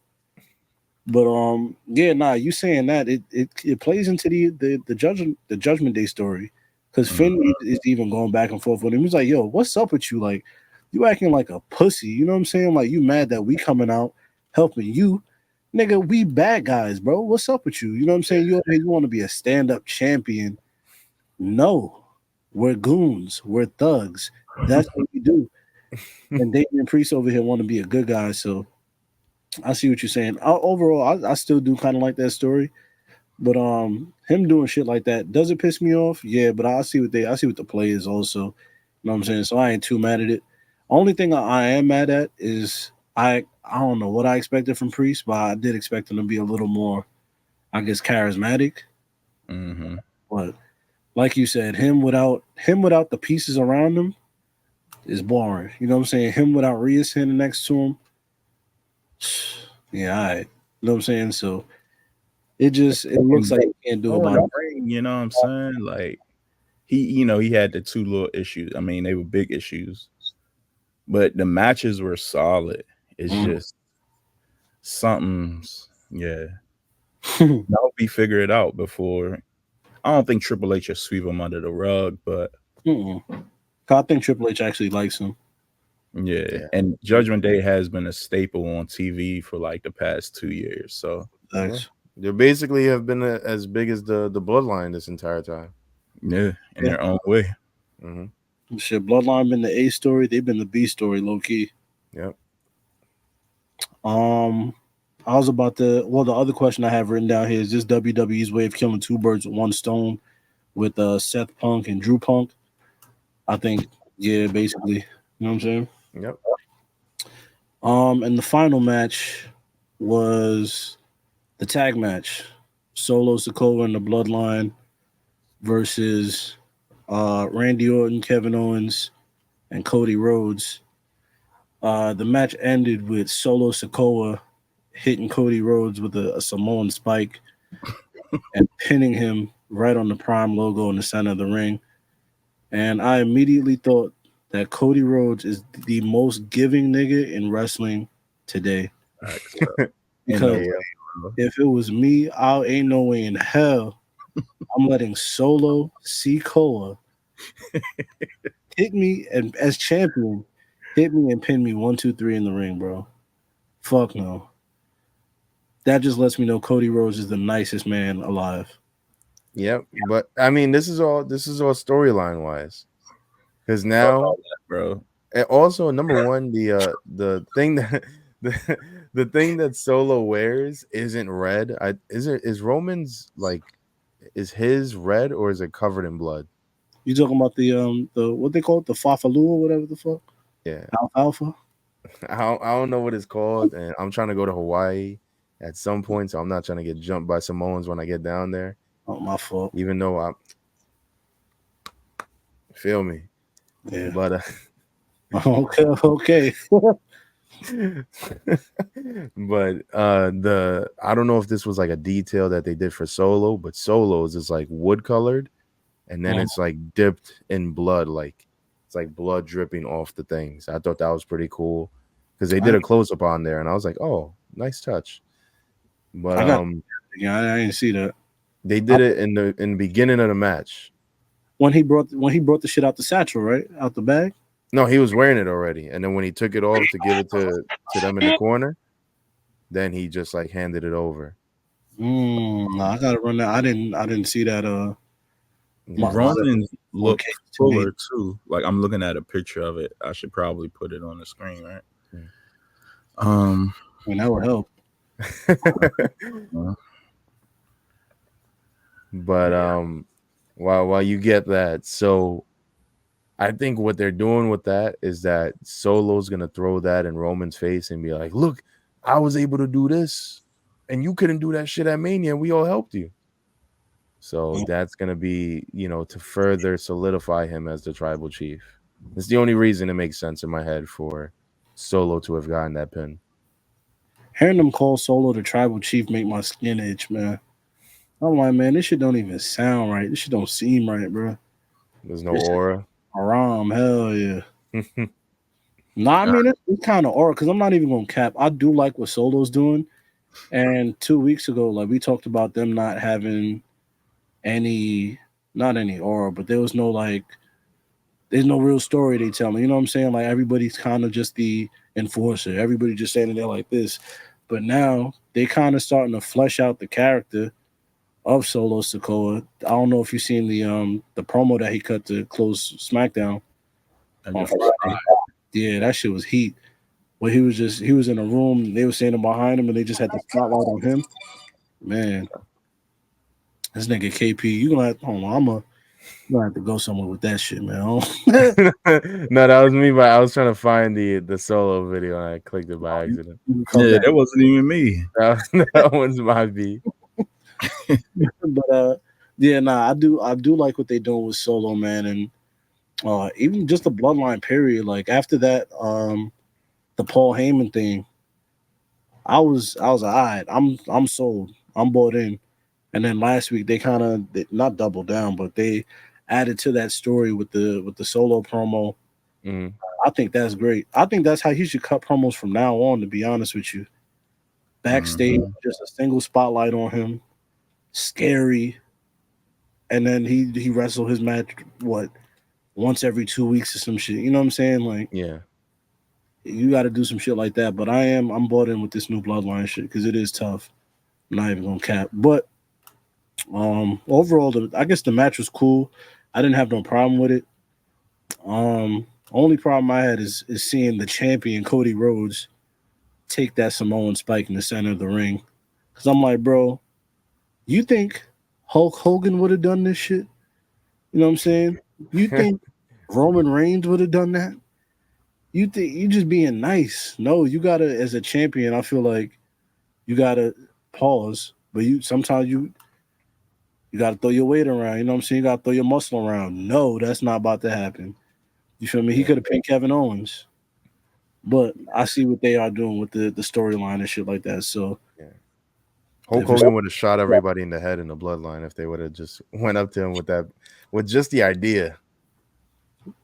You said who? Hulk Hogan? Yeah, Hulk Hogan would have shot them all in the head. Bro, that nigga Hulk Hogan, that story's getting corrected in ring, brother. For his 3 count, brother. That don't work, brother. With this big boot. Hulk Hogan get hit with a Samoan spike and Hulk start doing this shit. Hit a nigga with a next Samoan spike. He do this shit. He starts hulking up off the Samoan spike. Hell yeah. He started doing that nigga hit him with a Samoan spike in his throat. That nigga Hulk Hogan do this shit and put it at him. Nigga, it's a wrap. Call or go home, brother. I'm about to hit you with this leg drop. 1, 2, 3. My Uber waiting. Oh man! I thought I was gonna lose, let alone let you pin me. Like, jokes on you, brother. He's really done that before though. Like he did that shit to Sting, and Sting's biggest match, bro. They was building that match for a year, cuh. And Hogan in the ring was like, "No, we're not doing that. We're not doing that. We're not doing what we discussed." Yeah. Hey, brother, guess what? That's what I'm telling you, bro. If I was a wrestler, I'd move just like that, man. And trust me, I hate Hulk Hogan as much as the rest of y'all niggas, but I respect the way he moved, bro. That nigga Hulk Hogan moved like a fucking G. All this shit revolve around me, and y'all know it, bro. I'm making all of this money. So no. And then he's backstage with them like, yeah, I'm gonna do it. I'm definitely gonna lose. Hell yeah. Yeah, I get out to the ring.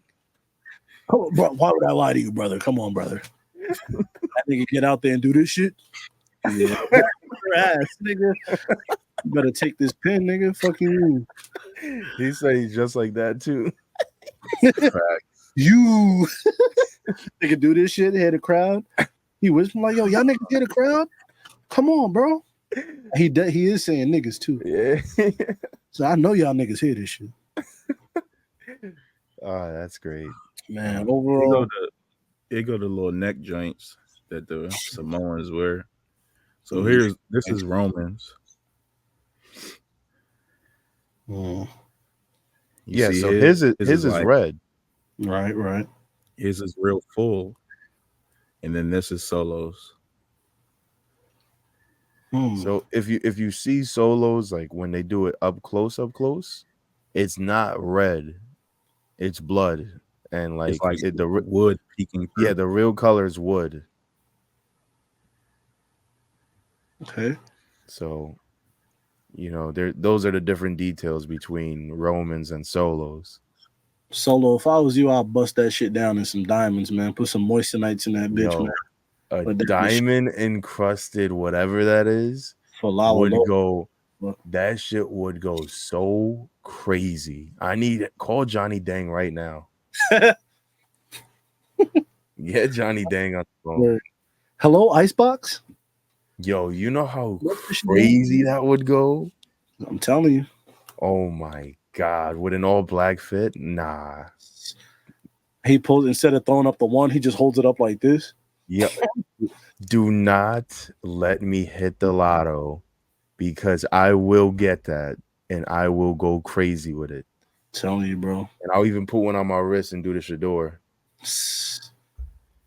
You could do the Shador and you could do this and you could end it like this. Oh my God. I don't want to hear nothing about cultural appropriation. None of that shit. Fuck that. I'm rich. Yo, what do you find? See what this S stands for? Samoa. You see what that P on Eve's hat stands for? Pacific Islander. That's probably the wrong thing to drop because Hawaii. For sure. Nah, they got Pearl Harbor. They'll be all right. The P on my hat stands for Pearl. Kidding. Oh my god. What's your final thoughts on Dinero en el Banco? It was nice. It was a nice, pay-per-view on a Saturday where I just spent it home because I was so tired. So it was a nice day to kick it in the crib. I did not get to kick it in the crib. Saturday was my grandma's birthday. She turned 87. So I was out and about. So when y'all was in the chat talking, it was like, yo, the GOAT about to retire. I was like, who? Who about to retire? Because I did not know what was going on, man. So I had to watch it. I watched Money in the Bank when I came back from the reunion show the other night. Man, that's good wrestling right there. I would talk about Heatwave, but I didn't finish Heatwave just yet. So I don't got nothing to say about it. But if you've seen it and you want to just give us a brief recap, go right ahead, man. Ready? Brief recap. KP, can I have your Peacock login?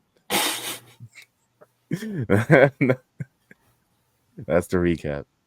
Heatwave was fire. So I missed Wesley's match, which is the match I was actually tuning in for. But the shows this week started like early, not an hour early. Yeah, like they started at 7, so that threw me off. So I started Heatwave, I think, on the Kalani Mellows girl, and I apologize. I mix them up. Her name Kalani something. Kalani Jordan? Jordan. Mm-hmm. Yeah. So I'm watching the match, and I'm sort of in my mind, I'm like, I want to shit on it. But then, like, Ruka hit like the buckshot lariat, the joint that CM Punk and Adam Page do. Mm-hmm. And you know how they do it. It's like one flip into the clothesline. Yeah. So hit a 450 into the clothesline, and I like stood up off the couch. Like, she's going crazy. And then that prompted me to just like rewind the match and actually pay attention, like actually respect them. And the match was great, you know what I'm saying? Like, like they was going crazy. And I got a new respect for them, you know what I'm saying? Because like I said, I started the match and was not really paying attention to it. And they did that both of them haven't even been wrestling for like more than 2 years or something. Yeah. They said on commentary, like, they only been wrestling for 2 years, and that's what prompted me to put in the chat, like, Shawn Michaels really is out here working magic, and everybody in the PC, like, for them to do what they did and they only been wrestling for 2 years is insane. Fact. And it's really impressive. So shout out to them. After that, I think Chase U wrestled, and once again in the chat, I be hating on Chase U. I'm like, nah, y'all need to keep that shit down there. It's not gonna work nowhere else. Man, them niggas put on some fire, bro. I didn't know that Chase U was like that, to be honest. Because I watched like the highlight version of this match. Mm-hmm. And when I seen the dude that wears the sweater, yeah, he was going crazy. I was like, all right, bro. Thank you. Andre Chase is nice, y'all. Like, yeah. Don't let that goofy ass sweater fool you, man. And them slacks. Slacks, bro. It's the slacks, man. Mm-hmm. Don't let that goofy ass haircut and them slacks fool you, man. Andre Chase is nice. That's the match I got up to. I didn't see nothing after that. Oh, he broke up a pin with a Canadian destroyer. Yeah. The most OD shit I've seen in NXT, bro. Like, that was OD. If y'all didn't notice. You say what? I was like, he was wrestling in fours too. Oh, I didn't even keep his feet. He loved the wrestling in Jordan. Wow, he's fly. He's one of those guys that dress doofy but keep some sneakers on. Yeah, keep a little heat on the feet. I noticed that about NXT. Well, I noticed it about Ruka. She was wrestling in Vans. Mm-hmm.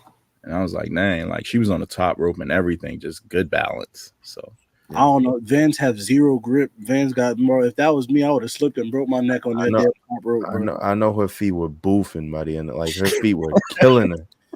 Because Vans do not provide any support for like zero arch support, nothing. Mm-hmm. Took the move off and she was just a bomb. But that the Andre Chase match, the Chase U match, that was the match I got up to. I got to finish that. But man, that was really good. More stupid. Mouse, he was like, that was 5 stars. That he said that was the match of the weekend for him. Andre Chase? Yeah. And I couldn't hate on it. You know what I'm saying? I couldn't hate on it. And I had to agree with Mouse. Even the I don't even think it was the ending of the match where it was the Spanish fly into the Phoenix splash. Nah, I don't think that was the ending. Yeah, bro, they did that shit. I was sitting there, I'm like, yo, these guys are going nuts right now. They had themselves an AEW match. That's what that was. Yeah. No, but so that's what I was gonna say. What was the match after this? Possibly the main event. Roxanne Perez. Yeah. And then the main event, which just made me realize we totally skipped the women's Money in the Bank match. But you think anybody would? Do you think anybody would notice is crazy? I'm sorry, I was joking. That match was fire too. It was honestly probably top 2 or 3 match of the weekend. Like I'm counting NXT in the weekend. It might be a top 3 match all weekend. Yeah, if I'm putting a 3 because I'm putting the Kalani and Soul match, maybe 2, and then maybe the NXT Fatal 4-Way 1, maybe. Depends on how I feel. I can switch 2 and 1 either way. But the Money in the Bank women's match was fire. I was very glad with the outcome because I'm a Strattonite or whatever the fuck they're called. But the main event for NXT, madness. I was seeing shit that I've never seen in my entire life, like jumping from in the ring to suicide dive and break the barricade on the outside. I've never seen that before in my life. Shit looked like it caught Trick off guard. Like, damn, nigga, relax. Yeah, we seen Montez do that before. I mean, not necessarily break the barricade though. Yeah, I was about to say he didn't break the barricade, but damn. Shout out to Javon Evans is nice too, and he's young. He's like 20 years old. Facts. Yo, Javon Evans, pull up on the show. Tap in. He just gonna cuss for 45 minutes. Yeah, that's all we need. Out in the match. But that's all we need. The storytelling in the match was really dope. Like, we talked about this a few weeks ago. It's not many heels, but there were 2 in the match. But Trick, in trying to retain his title, he sort of had to do a few heelish things, which included almost killing Javon Evans and like pushing him off the top rope. And my man flew through the announce table. Oh yeah. Oh my God. And like you could see it in Trick face. He was like, dang, I didn't want to do that to you, but I had to. Pushing somebody off from the ring onto the announce table outside is crazy. And then regretting it is even wilder. Sir, you didn't have to do that to me. Yeah, he didn't, but hey, he was trying to keep his belt, and then just the finish was so nice. And was it Mouse that brought it up or somebody? Oh, maybe I brought it up. Like, I remember seeing something like that before. And then I hopped online and people was just like, Kaz was like, Sean always writes a love letter to his career. And I was like, I knew it. And I looked at, No, I said that's ill that Sean does that. Yeah, like in these big moments, he thrown back to his career. And he threw back to a match. This goes back to what you was talking about, Eve, when HBK and John Cena had that 45-minute match in London. Like a week later, or maybe even that Sunday at Backlash, it was a 4-way with Cena, Edge, Orton, HBK. And I want to say like Cena hit Edge with the AA.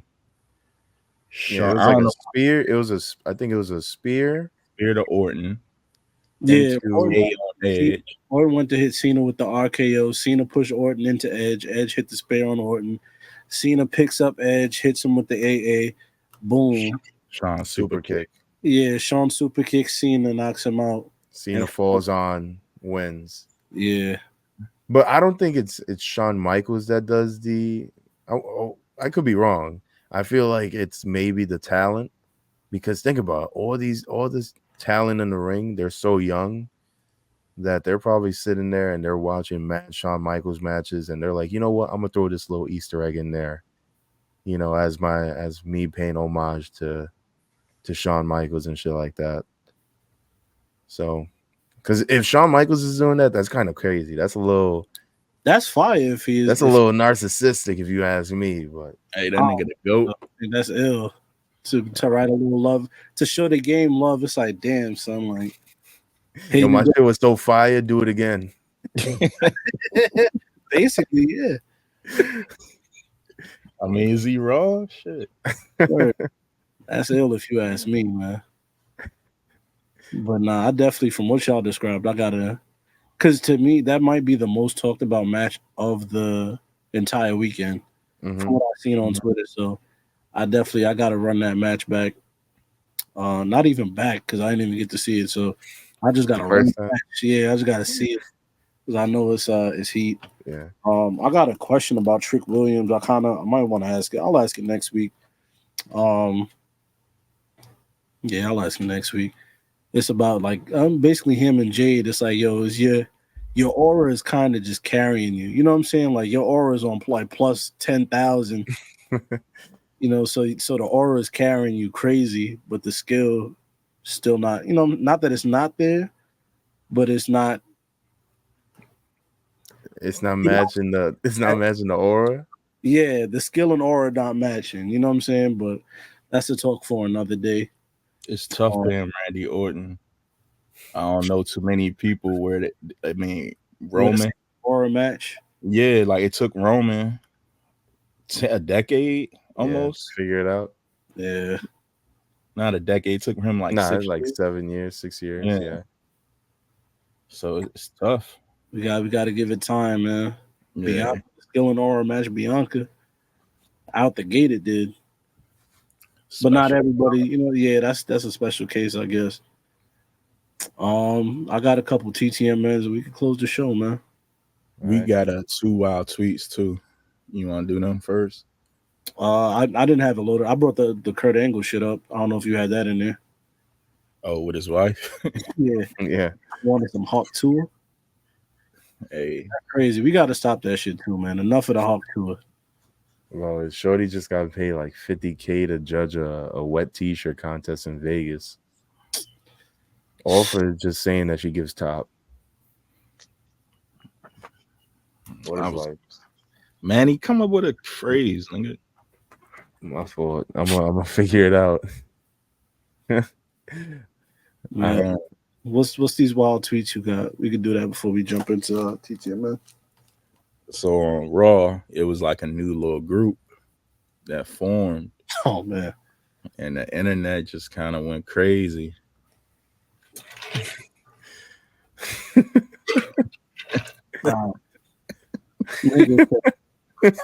Yeah, Toronto, Raleigh, Anaheim, PA. What made you go a PA? You called it strap.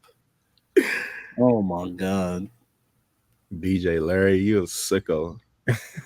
Strap is crazy. Bro said Sierra. Stud Patrol.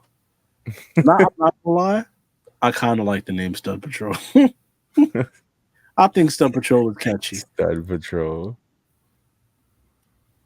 But them being the lesbian shield, I'm not against it. I can't lie. Nah, Triple H gonna have to pay for his sins, bro. He just saw a bunch of lesbians. It was like, yo. What y'all doing? Nothing here. Chimo, yeah, go outside, man. Go do something. Y'all just back here doing bullshit. The Rosebuds. What is this? I've seen that before. Flocka third cousin. Hate myself for not getting tickets. Your boy is way too broke. Your weird ass been tweeting about me since March 1st, but I'm gonna give your weird ass some tickets. I'm gonna give you 5 tickets, but I know for a fact you don't know 3 people. DM me. Damn, schoolboy. There's an exchange on Twitter between someone named Waka Flocka's third cousin and the rapper Schoolboy Q. Yeah, I was so mad. I wish I would tweet Schoolboy Q every day since March. I want to go see him live. To the show? Yeah, I want to go to that concert. That shit looks lit, but I think it might be sold out. Have a blast, man. I love Schoolboy Q. You see what the S on the hat stands for? Schoolboy Q. There you go. Oh man, I ain't gonna say what I was gonna say. I might go to SeatGeek to save $20 and. Does that S on your hat stand for SeatGeek? You feel me? Does the S upside down? Does the S on your hat stand for stud? Stands for strap. It does not stand for unit. Man, where is? Here it is. All right, man. TTMN. Let's do it. Somebody talk to me nice. Everything I do, I don't do. I do the other thing. Everything I go across the street that way, I'm going up. TTMN. We should rebrand this segment into HTTM. No, HTTN. Ask me what it stands for. Go ahead. I'm listening. Hawk to a me.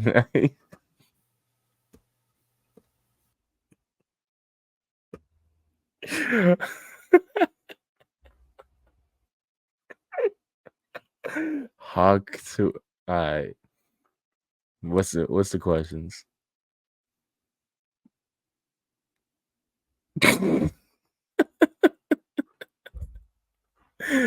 Who is the Big Buford runner of the year so far? By Marky the Goat. Well, Marky, that's a great question. Yeah. Everyone in AEW, because NXT just did what it takes them 14 matches to achieve in 4. Man. Maybe 5. NXT had a third of the matches, and it was way better, bro. Think about that. And half the time. Exactly, bro. I was in bed at a reasonable hour. I wasn't because I was out with Eph and Cody, but I could have been. I mean, we left at like 9. Yeah, it was a reasonable time. I'll say John Moxley is Big Buford runner of the year, man. I seen that live and direct in person, man. I was sick to my stomach, mortified. I was upset that y'all even bring him up in conversations about wrestling. And yeah, I don't want to hear any John Moxley talk for the rest of my being, the rest of my existence, because that nigga sucks. Real. He's not good. Yeah, shouts to you, Marky. Go ahead and like that. Shouts to Peeps. She said, I know y'all went to the AEW show a few weeks ago, and I just want to know what the percentage of niggas who didn't use soap or deodorant was. Maybe like a solid 29% didn't use deodorant, but you could feel them in the like their presence. So if they were 29%, they were probably just they felt like a vocal minority. Yeah, I'd say that didn't use soap or deodorant. 29 is a bit high. I'd say 20%. The real question is how many like hairlines were there? Like how many shape-ups were in the crowd? And the answer to that is probably like 6. Word. Who had a crisp shaper?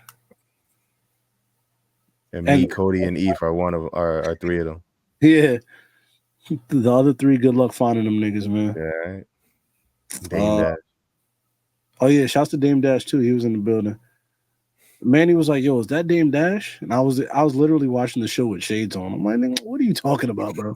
They tried to call me racist. They were like, "Oh, he's black and bald." I'm like, listen, whatever. And then somebody was like, "Yo, Dame Dash was here." Mm-hmm. I'm like, look, he was right. Mm-hmm.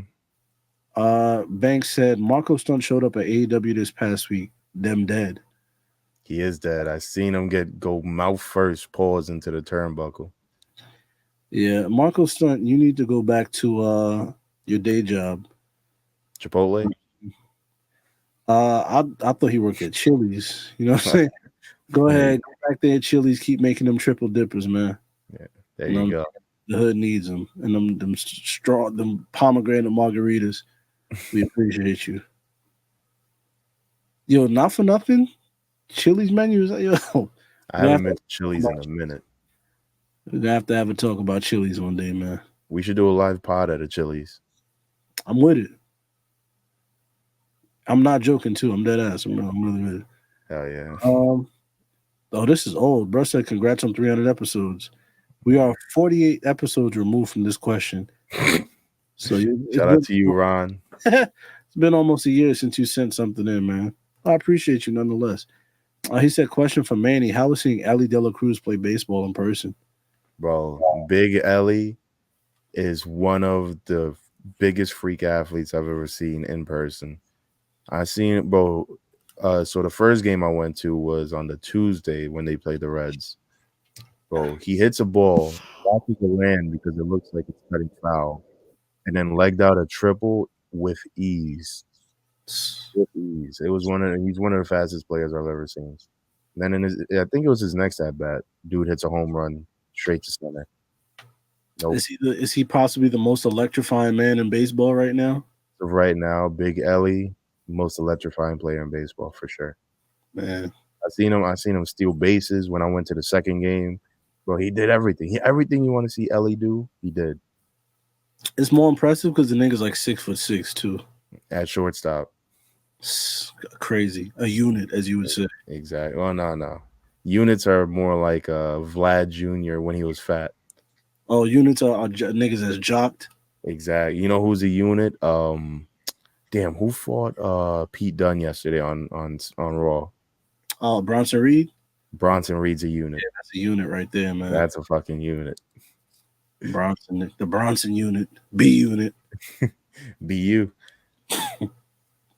All right. Shouts, who is this? Immortal Storm. Go ahead and like this. Did I like the other one? Let me see. Yeah, I did. All right. Immortal Storm, last one. Said TTMN. I love hearing Manny talk nostalgic about 06 guys like Jimmy Wang Yang and London and Kendrick, because that's right when I discovered wrestling. But let me tell y'all my biggest guilty pleasure. I really look back fondly on the Spirit Squad. Male cheerleaders was a great heel gimmick. I don't care what you say. They got to bring back gimmicks like that. I'm not mad at you. I am, because listen, they did bring back gimmicks like that with Adam Rose. Remember Adam Rose with all the rosebuds and shit like that? Hell yeah. Come on, like things like that sound good in the moment, but then when it happens, it's not that great. They pop off the way it was supposed. Now Adam Rose is units. Unit. Yo, if y'all have ever seen a recent picture of Adam Rose, the nigga looks like Braun Strowman. Legit. He looks like if Paul Burchill was on steroids. Now I gotta look up Paul Burchill again. Oh, come on. How do you not remember Paul Burchill? Brother, I got better things to remember in my brain, man. He was the pirate on SmackDown. He acted just like Johnny Depp in Pirates of the Caribbean. Yo. I think his finisher was the Dirty Deeds. The original Dirty Deeds, where he... Because we did this literally the last episode we had. No, but that was with Jimmy Wang Yang, I think. No, it was a standing dragon. Was it not a dragon suplex? What's that shit? The jump they typically do off the top rope, but he did it Spanish flat. fly. Spanish Yeah. fly. It was like a standard Spanish. Yo, but look up Paul Burchell's finisher. That is right. His is the dirty deeds. I'm telling you. No, it's not. Bro. No, it's not, Manny. Oh wait, we looked him up already. This nigga Manny got CTE, man. He said he got CTE. He literally said it the other day. Oh, fuck! I'm the CTESPN's forgetter of the week. he said, "Forget it." I know what you really mean. No, that's where you are. Anyways, man. Good TTMNs. I appreciate y'all tapping in, sending those. It's always appreciated hearing from y'all, man. Good show this week, bro. We I really tell y'all niggas to keep this shit short. Why is it 2 hours and 40 minutes? we did worst take and a BAT sound before this. Okay, great, perfect. No, we didn't. That's the pre-show. Yeah, that's the pre-show, literally. Yeah. So it's everything. It's like 3 shows in one. Well, I thought we were gonna get out of here nice and early because we started, 2 hours earlier than we usually do, and now I got the tired eyes. Now my eyes are 20% open. Hey, man, we had shit to cover, bro.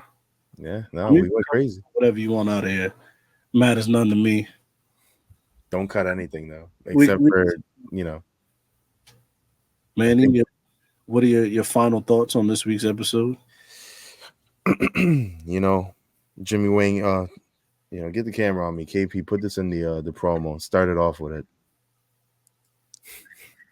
Jimmy Wang Yang, pull up to this pod, or you're a coward. We won't let you in Puerto Rico no more, unless you pull up to this pod.